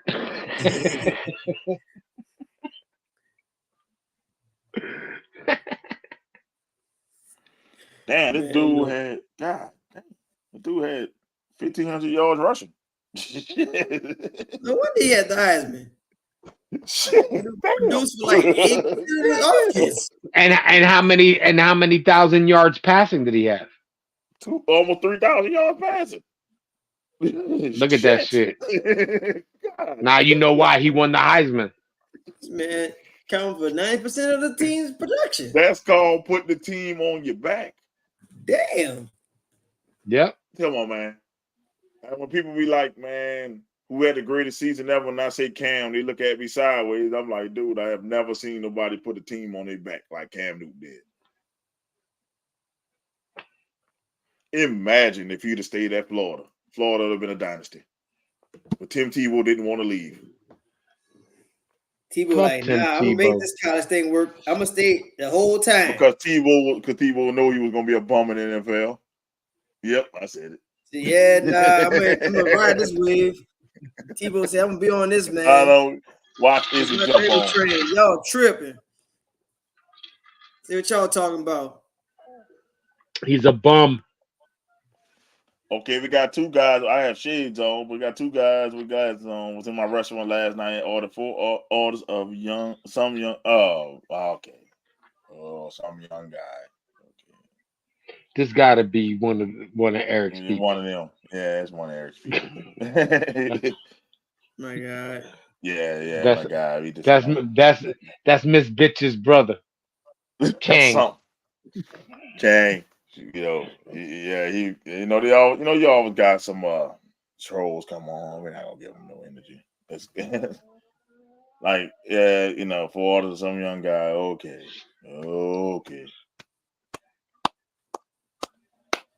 That's I can clap for you. But man, I just said it. I hope they just leave Cam alone. You feel me? Like, I don't know. I wouldn't do it again. If I was Cam, I would do it again. But I know Cam. He got a big heart. He gonna do it again, and it'll probably be another thing. Cam need to stop. He need to have his security closer. That's the only thing I'll see. I'm not tired of it. I mean, he shouldn't be making headlines for people trying him. Like, I'm used to him making the headlines, like I alluded to earlier. From him, he tried to come into the casino before being 21, and the last time that I know about him being in the limelight this year was him talking about Brock Purdy. But Brock Purdy, he was hot as fish grease at one point. He didn't taste defeat, outside of that Philly game in the playoffs, and he didn't even technically finish that game. So he came out hot as fish grease until they, ran into Minnesota. And then that's when they started, showing signs that it might be possible to beat them.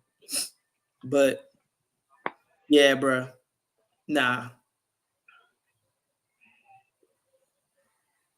It would suck that he would stop doing stuff for the kids, but kids are fucking disrespectful nowadays.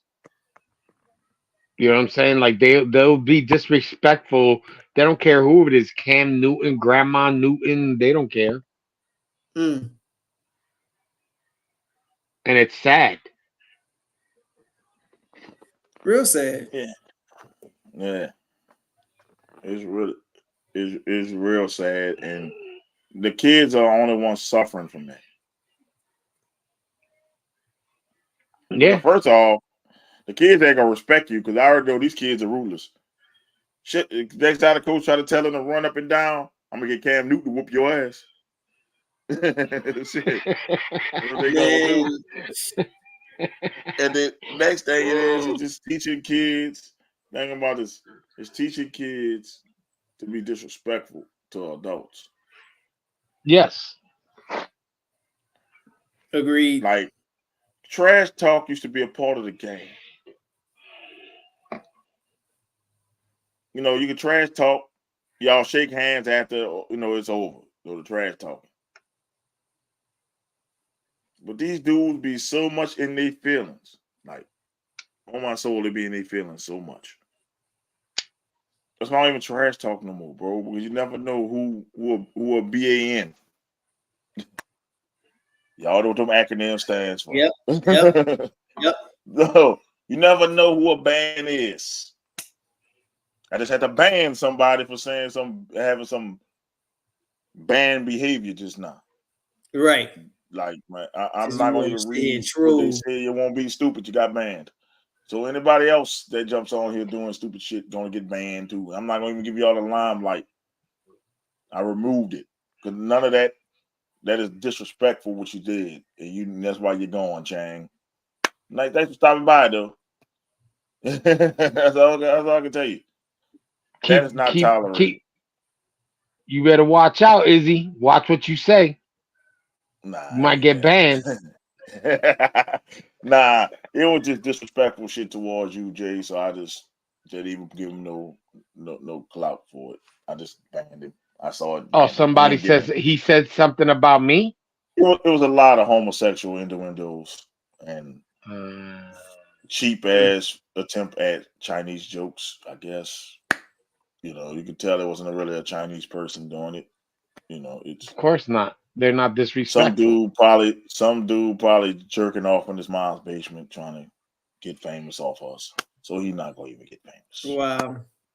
Bye, Chang. I just told I'm just telling you just like this. It's like this. I'm not giving energy to people no more who don't come on this product for the right reason. Say what we talking about. I'm good with it. Like you could disagree with me, call me stupid, call me whatever. long as we talking about the topic at hand. But when we start doing Start comments that have nothing trolling to do with and anything, putting some bull BS only out. one I'm good with is this bitch because her shit is at least funny, and we know it's Eric.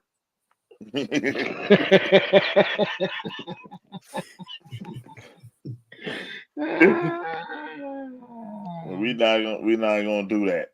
Nah, you YouTube troll. Y'all gonna chill the fuck out with that shit. That's all I gotta say on that one. Nah. Ooh, bad. Anything else that we missing this time of us being away?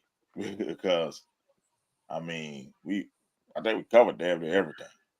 Nah, we covered up. Go ahead. No, I was just getting ready to say we covered up a good bit of topics. Like, yeah. I got one more. The fucking refs of the NBA. You took that victory from my fucking Pistons. Oh man. Bro. I know Jay is your Knicks, but they got y'all back the next day. They got y'all back the next day because Zion popped the piss out of her. Karma is a bitch. Yeah. But that game wasn't close. The game between the Pistons and the Knicks was close. You gotta call that, man. The dude Roman Reigns / fucking Edge. Brian Breakered him. Man, he speared him right between them. Man. I'm like, that dude. That shit ridiculous. Like, man, it looked to me like he just tripped over him. Like it's still a foul, though. When the dude stole the ball. You're right. It is a foul. You're right. It was a foul. I even said it the night it happened. I was like, you guys were robbed. Yeah, but it's not my Knicks' fault. It's the referee's fault. That's why I said the refs. Y'all can't pick and choose when y'all want to control the game. A foul is a foul. A travel is a travel. Because we got screwed in 2 back-to-back games. Because Paolo Banchero traveled on that game winner against us. And then Cyril Thompson gets speared and nothing happens. And then Josh Hart hit the game winner. That's why Monty Williams was so pissed off, because it was back-to-back games of getting screwed. Like, we already got a bad record. Damn, let's get a win. Shit. It's not that. It's the fact that Detroit has been balling. Like, they've been putting in real effort, and they're trying to go about it the way that it's supposed to be copacetic. It's supposed to go up the appropriate channels. Well, they've done that, and because they're kind of cutting down, they want to cut down and saying, refs this, the ref blow, and this, that, and whatever, this, that, and third. Well, now they did all that, did it respectable, did it behind closed doors, and then a blatant miscall that affected the game, the result of the game, and now y'all know where to be found. Because y'all been like, you have a problem, come to us. Now we coming to you, you ain't nowhere to be found. I'm just thinking like this: we could have lost the game on missed free throws, and y'all could have came and still scored. At least I'd have took that better than to, like, the dude stole the ball. It was like a clean steal, and as he's dribbling, the dude trips or spears him, whatever way you want to see it. You call it a Roman Reigns spear and shit. Look, he took him out. All I know, he took him out, and the ball lands in the hand of a Knicks player, and then the Knicks player misses. We should have rebounded that, but we missed the rebound, and then Josh Hart gets the ball, gets foul-laid up, and wins the game. So, and Josh Hart missed the free throw on purpose. But I'm just saying that's what happened, and yeah, that's disheartening, and these referees need to be reprimanded, because that's not the only games they did it in. Not just Pistons games, but other games where it's like blatant calls they are missing. So now, if you're betting, let us know. Man, look. Let us know what you're betting on, so we can make some money off this shit. Hell yeah. I'm like, but if you're gonna ref that shit fair, because it needs to be ref fairly. It needs to be ref, because basketball is one of those things where a call can change the whole game. Like, a foul call, when it's not a foul, can mess the whole game up. And the Pistons couldn't challenge it because it was not called on the floor. You got to call that on the floor and then replay that. And then if they overturn it, then you can't get mad. At least they called it on the floor. I mean, these refs are horrible. They're throwing people out for cursing. That's bullshit. That's bullshit. That's just how soft the league has gotten. That's bullshit. Like, come on, man. Like somebody made fun of LeBron's hairline and they got thrown out of the fucking thing. I'm just like this. He's that sensitive. Throw out the wrong person, that can ruin the whole game plan for the next team. Now, see Jimmy Butler like he got into a fight. Yeah, throw him out. But if Jimmy Butler would have cursed, cursed out the person that didn't fight, no, don't throw Jimmy out. Keep Jimmy in the game. Hey, HR. I just said, I'm just, she gave me to fix what I was about to say. But I'm just saying, like, we need to get these damn refs in check. Like, being real, we need to get these refs in check because these refs are fucking up the NBA game. Bad enough, the players are fucking it up. The refs are fucking up the game too. And I love the NBA. But some of these games I can't watch. Because either the ref blowing the whistle every time somebody do something, beep. The other time somebody get beat up. Like Zion Williamson, please blow a whistle when he gets fouled. But he always falling though. Like sometimes it's unnecessary. They giving him this. They told him to fall. They told him to fall. You get what I'm saying? Because they was doing the Shaq treatment. You remember when Shaq was in there and people used to beat Shaq up? And Shaq get on there and say, I'm fucking pissed. They blowing calls. They're giving him the Shaq treatment because he's so big. So they're telling him to fall down so it can look like it's a foul. Because if he doesn't fall, right, you're going to keep saying, oh, Zion big. He can take that. Then he's not really selling it. Yeah, he's not selling it. They need to sell it. That's the problem. He needs to sell it. If not, that's why he's falling.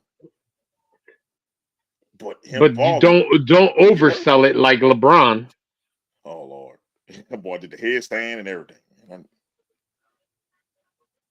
I'm like this.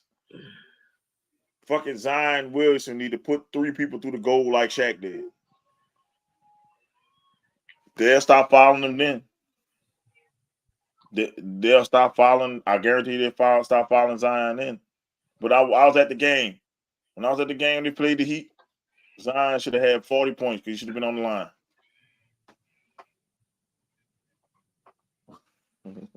He should have been on the line because he got hit every time he was over. Every time he went to the hole. Like 2-3 people hit him. Pause. 2-3 people hit him. Pause. 2 people hit him, man. 3 people hit him. Pause. And no pause. No, some pause.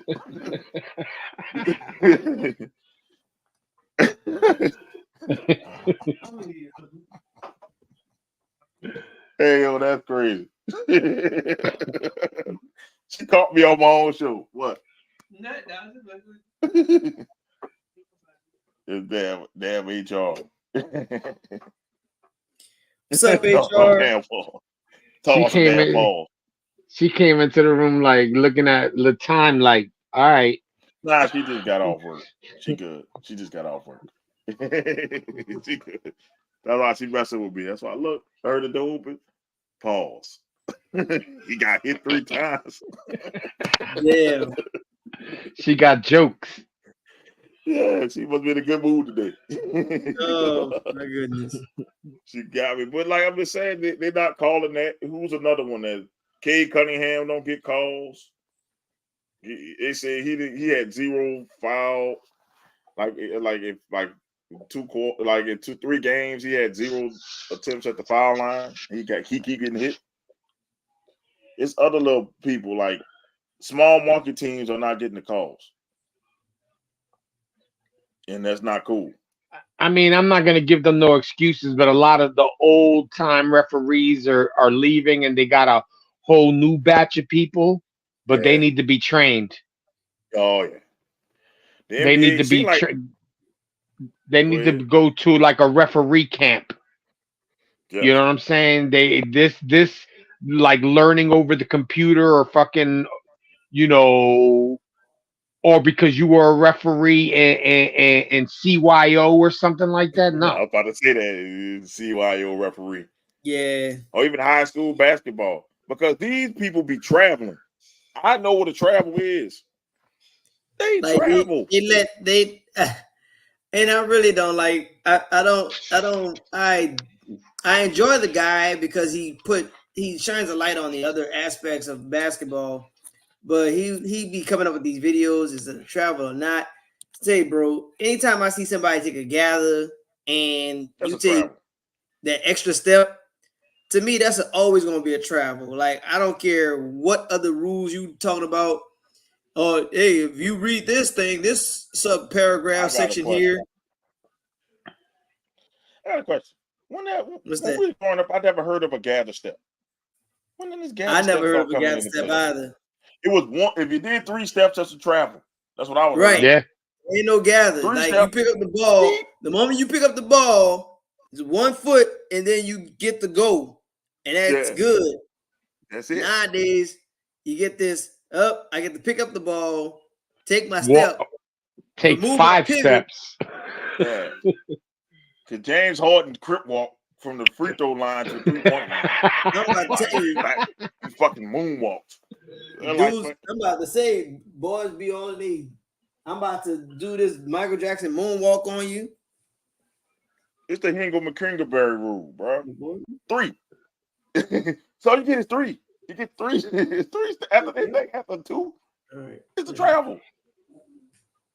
3 is too much. You got to go with the same thing with celebrations with the travel steps. After 2 steps, that's too much. That's it.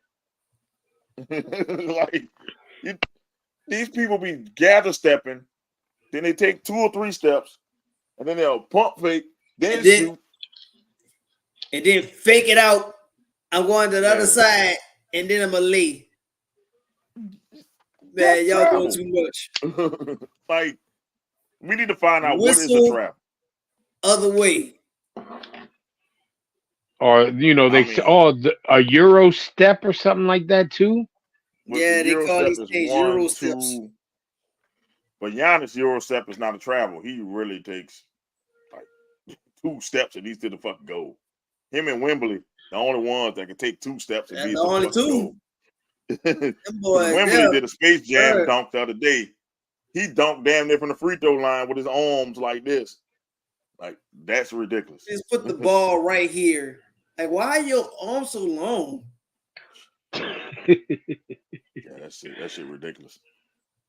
And shout out to San Antonio for not using him right. Because if they use him right, San Antonio will be a playoff team. Patrick Ewing drop step was a travel. Damn, we hate the Knicks like that. Nah, I don't think so. A drop step is not a travel, though. You sure? I don't think so. No, drop step isn't a travel. Stop It's a hating the travel Knicks, that damn Izzy. crab walk LeBron James do. That's a travel. The damn crab dribble was a travel.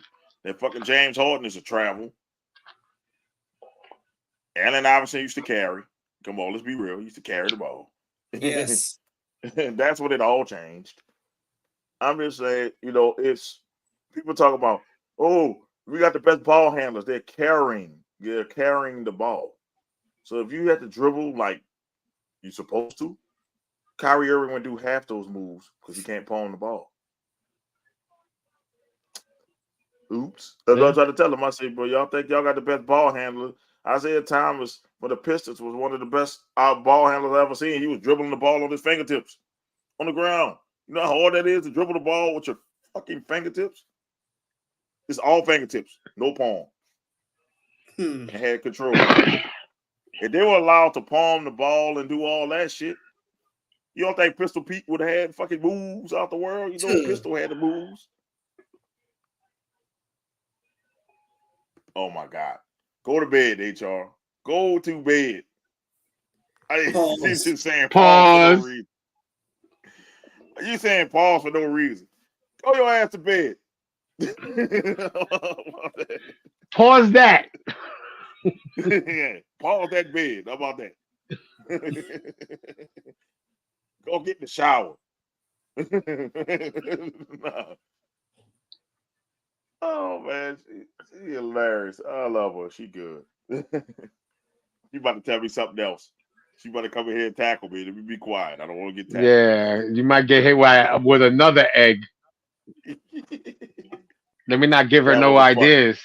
That was Nasty's fault for that. That was Nasty's fault. She had put a fucking a post up saying I will crack an egg over my husband's head if I get this many likes. And Nasty was writing out one. He was writing like I hate Mo Young. Yeah, he was doing it. He kept doing it all the way like, down until we got it. I'm gonna keep going. Dude, this dude really left about 1,000 comments because he'll come back and say, "You go get it." So I was already anticipating that. So I said, "Let me put on a jersey." I wish I'd have put on a different color jersey. It was a white jersey. So I put a fucking Rip Hamilton jersey on that still got egg stains in it. I'm mad about it because I couldn't get it out. So I put it on. I said, "Cause she gonna try to get me." And I didn't wear a hat that day either. I said, "Cause she gonna get me." Yep. And we into talking, and I saw the door open, and she missed and hit my jersey. She didn't hit me; she hit my jersey. So I saw, and I did this at the last minute, and she hit me hit the bit on my jersey. But that's still she better work. She better work on her aim. Oh yeah, I'm too quick for her. I'm too quick. You talk about palming the ball, man, the basketball, man. Come on, man.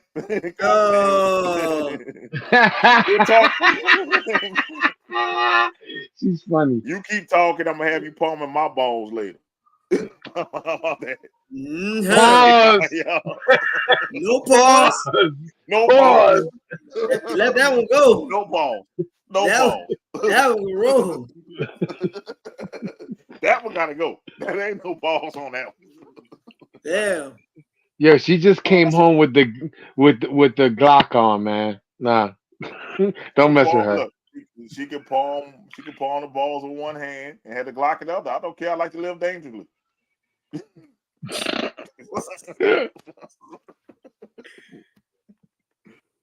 Oh man. If my mom was watching, I'm just playing, Mom. Sorry, Mom. But hey, that's how you get grandkids with a Glock in one hand and a hand on my balls. That's how you get grandkids. About to say, you want your name to live? It's on Friday night, right? Hey, it get wild on Fridays. It's not just arms out Fridays. It's freak out Friday too. Gotta have some adult activity going on, you know. Sometimes don't cover your eyes now. Nah. No.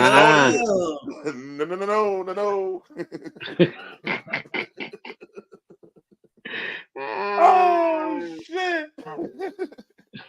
She's gonna lock you out of the bedroom. Man, I'll kick that shit off the hinges. Boom! You know what time it is. Acknowledge me. Yep. What say what? Look, I'm gonna come in the room with a fucking Roman Reigns theme playing. There you go. One thing up. She know. Let me stop. I'm telling you because she will come up in here and tackle my ass. Let me stop. Man, she'll gonna have the whole Glock part too. Yep. She almost kicked my face off. The other one, I'm surprised you ain't say about that with Jay with the time. She almost kicked my face off. Yeah, that's right. They have that Fred. I'm more afraid of the gun though. Nah, she had the gun facing away from me. I was good. The gun was facing the camera. They have the whole screen, the whole screen on top of on the screen here, talking about what Fred Friendship tried to get in front of the line. Front of the line, Fred. Fred. Sixers. People gonna be like, "What's your Friday night plan?" Hit it, Fred. That's what my mind is. I'm trying to do on Friday. Yep. What's your plans? If I see you that video, that's my plans for Friday. That's what I'm doing. That's a good video to send if they got kids in the room. They ain't gonna know. To send it to your significant other. Yep. That Saturday Night Live video. What's your plan tonight? That's what we doing after the show. Yep. If I'm missing for another 2 weeks, the Friday night went too wild. Got a little Might too be out crazy. with a broken hip. You got a little crazy. Out with a broken hip. Damn. Damn, you broke your hip. Damn. We out for 2 weeks. Shit. Sometimes it get wild, man. We all know, but man, shout outs. Oh man. Even shout out to Chang, who's a dumb bastard. He gonna go on the Brett Favre list. Fuck Chang. Fuck Chang. Fuck Brett Favre. Fuck the we didn't see Brett Favre in DiBiase's. a while either. We didn't see that in a while. Yeah, I haven't seen anything online about it either.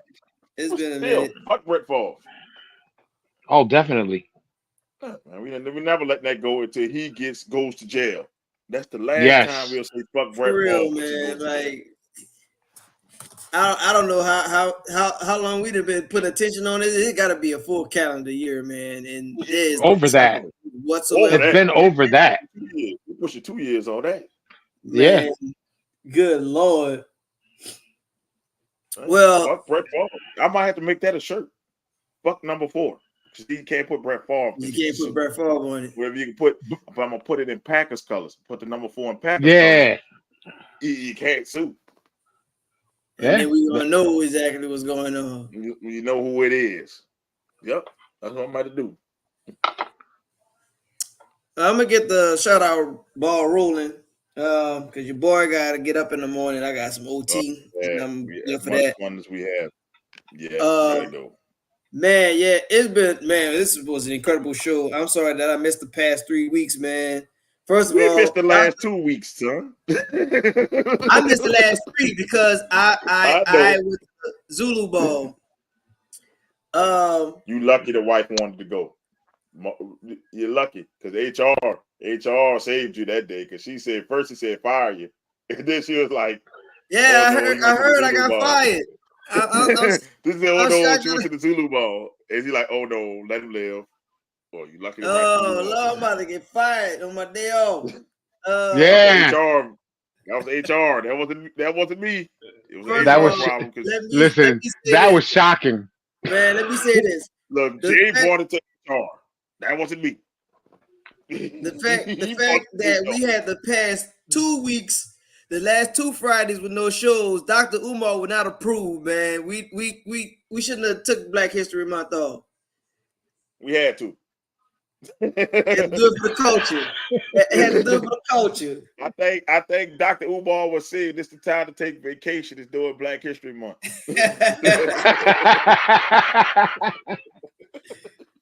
But yeah, man. Real quick, y'all know the vibes. Usual. The platform, Venom and Smoke. Thank you for this show, man. For us, going around kicking it, talking about sports, all type of different topics. The commission as a whole, each and every individual that's in the screen, everyone that's behind the screen, those who stand behind us and allowing us to share our thoughts with the world, because we up there. We may be here and there. But I believe it's going to stretch across the world. And I believe in this product, man. Until I can't do it no more. Right. Welcome to March of 2024. We just passed Black History Month in February. Now we're going into Women's History Month in March. So a woman that made significant contributions, I have a living body of woman history with my lovely spouse, you know, like I said, and I'm gonna stand behind her. I'm gonna stand 10 toes on this. That, you know, thank you for allowing me to share, you know, my thoughts and bringing, you know, Doc may be a character, but Eric is really me onto this platform, and for her, you know, encouraging it and me, you know, giving me the tools and resources and things that I need to get together and do this. Thank you for that. While we talking about women, of course, I want to bring up Brianna O'Connor. That's the young lady that got fired unrighteously for dressing the role. You know, she dresses the part. You know, the ladies coach that got fired, and I always forget her name, but I made, you know, I made it my mission to write it down today. And shout out to this young lady name on tip of my tongue. Senyana Burks, who dropped a 75-point triple double. That's the girl had like 75 points, like like 19 rebounds and 15 steals, something like that. Young lady from Rice. Bible College. It wasn't the Bible College. It was Rice. It was Rice University. I don't know what the opponent was. Rice? She played with Rice. Sanya, Sainya, something like that. Her last name Burks. 75-point triple double. You can look it up. And shout out to all the topics that was talked about tonight, man. Talked about Patty Mac. We brought up the All-Star. Brought up these referees. Of course, the Jets had to get in there one way or the other. Anthony with your comments, Pops with his comments, Chris with your comments, and Chang, thank you for the view. You know, but we don't do trolling on the show, bro. Like, have a real topic to talk about. We'll you know, touch upon it, and you know, it'll be that. But ain't no negativity over here. But thank you for helping the algorithm and us getting some exposure out there, because we gonna be out here. One day it ain't gonna be for free. The price is gonna go up. And it's gonna start to go up. You're on the train, get lost. But that'll wrap up my shout outs for the 61st day of the year and our 9th Friday of the year. I'll leave it up to you, fellas. Just make a quick shout out you guys. It was a great show, like always. You know, shout out the group in general, Izzy, Lala. Of course, follow her on her social media, on Lala's Empire on Facebook, and every other probably one except for OnlyFans, but we working on that one. There's Snibbles. There we go. And then thank everybody that stopped by, left a comment. Chang, aka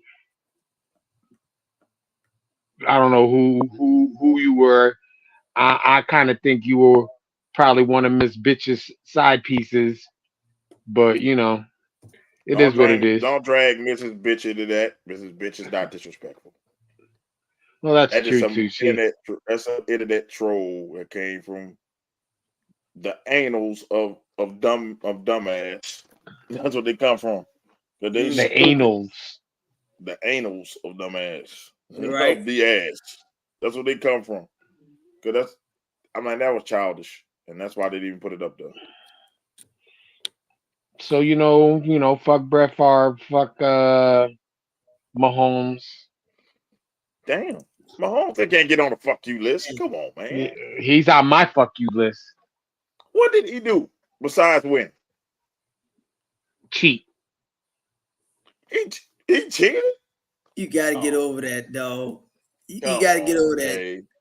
Cheated. Patty Mac beat everybody team. He's beat us, beat y'all, beat everybody, beat the Giants. He beat San Francisco. I'm pretty sure he beat the Commanders. I'm pretty sure. I'm pretty sure he's beat the Washington football team, whatever they want to call themselves. You could sneeze and beat the Washington football team. Come on, man. I understand. I think everybody beat the Commanders, so we're not gonna talk about the Commanders.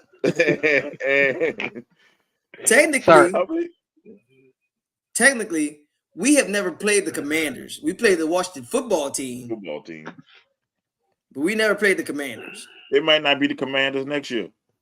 It might not. We may never you're right. Commanders. You're right. By the time next year comes, they're gonna come right back to Redskins. Watch. They're gonna be a Redskin. Well, they should have never stopped being Redskins. Just change the logo. Yeah. Change the logo from the Scottie Pippen to something else. Listen, that is Scottie Pippen. He was my color. The dude is my color on the. Oh man, these dudes. You can call it the mole with a perm.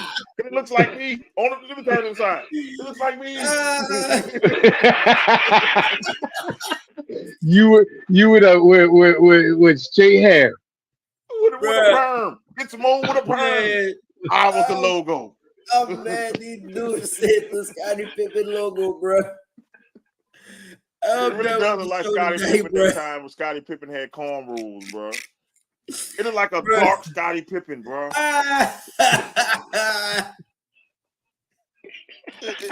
Come on, man. Nobody thought Native American when they saw that shit. I thought it was a pimp. For the longest, I thought it was a pimp. Oh. A pimp named Slickback. Pimp named Slickback. Pimp named Slickback. Oh man, this is funny. Nobody thought that was a derogatory term until we got to woke culture. Everybody like, oh man, yeah. Nobody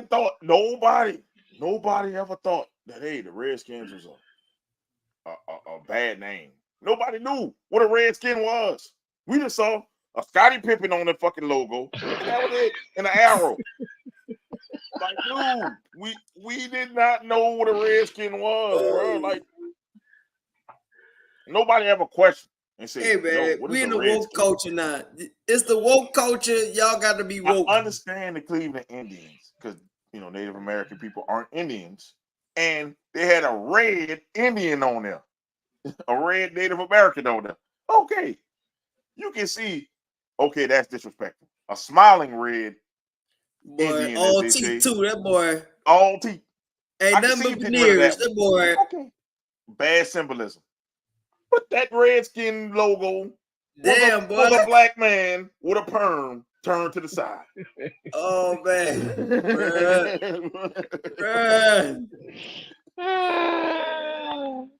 A brother with a flat iron. Yeah, brother with a flat iron. That was he had the Cat Williams, bro. Yeah, there you go. Williams Scottie Pippen is straight out Scottie Pippen hair and told Scottie Pippen to turn to the side. And that was your Redskin logo. Bro, the logo wasn't disrespectful. It's not like they had the logo red. The Cleveland Indian one was a Redskin logo because it was red. This dude was brown. It was the brown skins. Oh man. The only thing they wore were red. I thought that was the name of a tribe, Redskins. Maroon. I never heard of it. It was maroon. I'm sorry, I never heard of it. Nobody calling a Native American a Redskin. Never heard of it. Like until then you start, there was mid 2000s. They start talking about it, and I'm like, I never thought of that being a derogatory term towards Native Americans, but nobody thought of it there because then they start adopting the hog as their mascot. The hogs, they wearing hog noses. Nobody wearing headdresses and shit. Everybody wearing only one dude. Noses and shit. Yeah, there's one dude wore a headdress. Yeah, there's one dude wore a headdress. It wasn't like he was wearing red skin. He didn't have red on nothing like that. We can say that for the Chiefs. The Chiefs wear headdresses and stuff. Yeah, why didn't they have to change their name?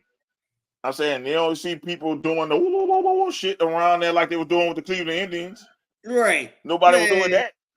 Why the Atlanta Braves don't change their name? I mean, goddamn. I mean, we'll go down the list. Yeah. I mean, The Florida State Seminoles. I mean, they could have kept that logo because it was not a disrespectful logo. I see if it was a disrespectful logo like the Cleveland Indians one. Yeah, that was a disrespectful logo. So that you know how this world is now. The name, I get you, but they could have came up with another Native American themed name because that logo used to go hard. Yeah, they could have gave any one of the tribes, any tribe. Listen, they could find a tribe that's to that area because there's Indian tribes all over the place.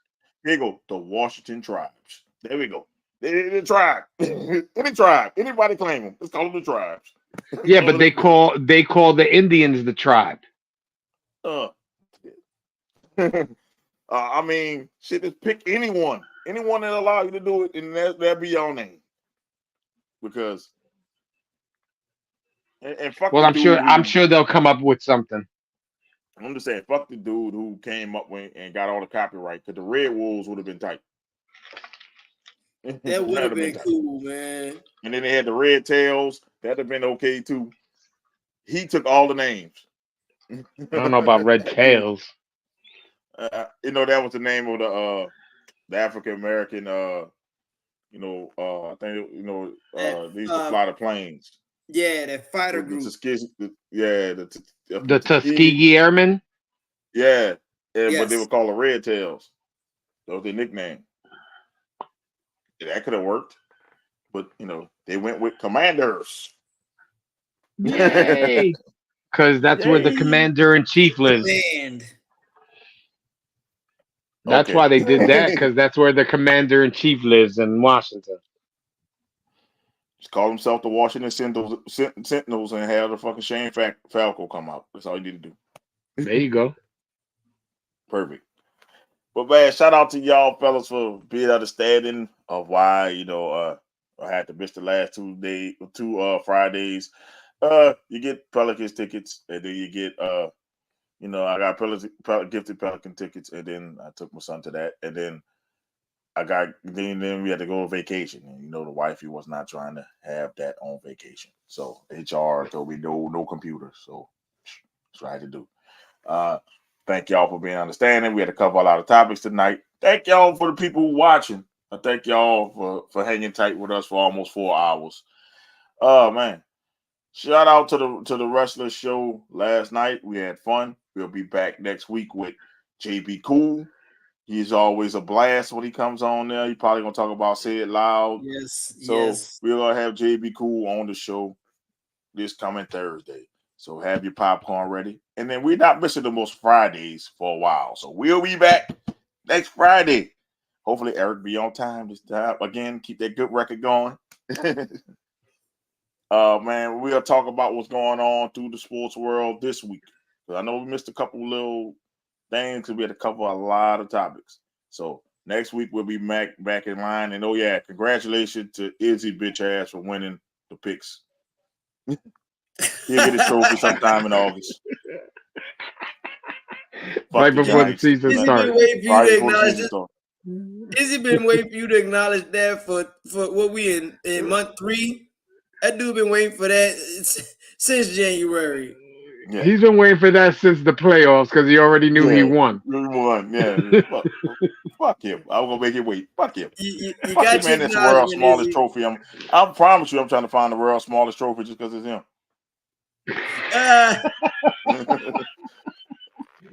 Buy him a Kurt Angle silver medal or something like that, or like a bronze medal. At least you tried. I'm gonna have on there. At least you tried. But shout out to Izzy. He won. He won the picks this year because I made a couple wild picks at the end. I should have just kept. Once I took a lead, I should have just picked everything Izzy picked. And then a couple times, people were changing picks. So we're not gonna talk about that because a couple times they didn't call L's and they didn't change picks. People who changed the picks, I didn't know we could do that. And though people change picks. But it's cool. Izzy, congratulations. You won. That's the last time I'm acknowledging that bullshit on here. That goes on the fuck you list. Fuck you, Izzy's trophy. Yeah, fuck the smallest trophy. I'll tell you. He'll get a If I cheerleader bought trophy. me a big ass trophy like this, 7 foot tall. like this and showed it. But Izzy, get a small trophy like that. So much you gonna miss it. This could be the size of an action figure from like wrestling. One of them little joints. It's gonna be like one of the little McDonald's Burger King toys back in the day. There you go. It's gonna be like fucking Mega Man toys. You're gonna take out a Sharpie and write champ on it. There you go. Oh man, but shout out to y'all for participating in that. We were moving Nasty from the picks because we don't know when the fuck he come in. So anybody else want to do our picks next year, you have to watch the show constant, or it's just gonna be, 5 people doing it this time instead of 6. So if somebody else wants to do the viewer's choice or takes Nasty's place, let me know. You have to watch the show through and through so you can get your picks off. So you got a time to do that. So yeah, you'll get a trophy bigger than Izzy's. Just because it's Izzy, I'm giving him a small trophy. So and then, hey, and if y'all, if the viewer wins, I might give y'all some free merch. So get your picks in. I know Pops want to do it though. Pops might take it though. Pops might take that spot. Pops is pretty. Or just make him a regular picker. Yeah, Pops might have to do that. And Pops was a fucking damn good. Pops would have won if he would have fucking did it. He had some good picks. Miss. Yeah, he came up he blue had some great damn picks. So yeah, we good with it. But yeah, man, shout out to y'all for doing this, and shout out to the March babies and the February babies that had birthdays that just passed. Mom fell in that category. My March people, I know many of y'all. Oh well, Mike Fresh from TMI, he got a birthday coming up. So shout out to him. Yes. And shout out to everybody else who support us and support this platform. Shout out to y'all. Thank y'all for watching us. So this is your host, Bo Young. You got the Diabolical head of Jay, Pat Mahomes, the GOAT. Then Doc Eric. Fuck Mahomes. We'll see y'all later. Peace. And we out. And fuck Brett Favre. Yeah. And Aaron Rodgers too. Fuck. All the people. In that order. Peace. Fuck Car 2. Okay, you're not telling me that I don't care about. Go ahead. Fuck that garbage.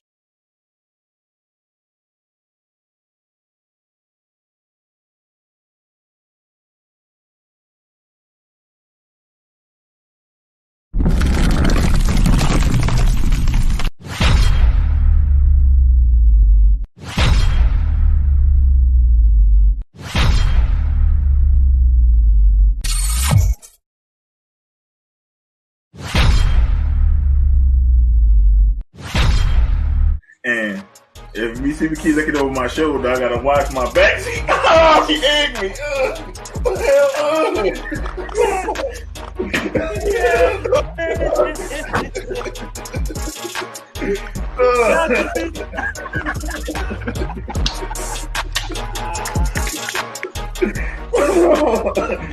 Oh, shit all over my rip with the jersey. Come get me a towel. Y'all didn't know. Y'all. You fucking owners have handled Judge, Gentleman, retired? Come on! He should have been fired before the fucking season!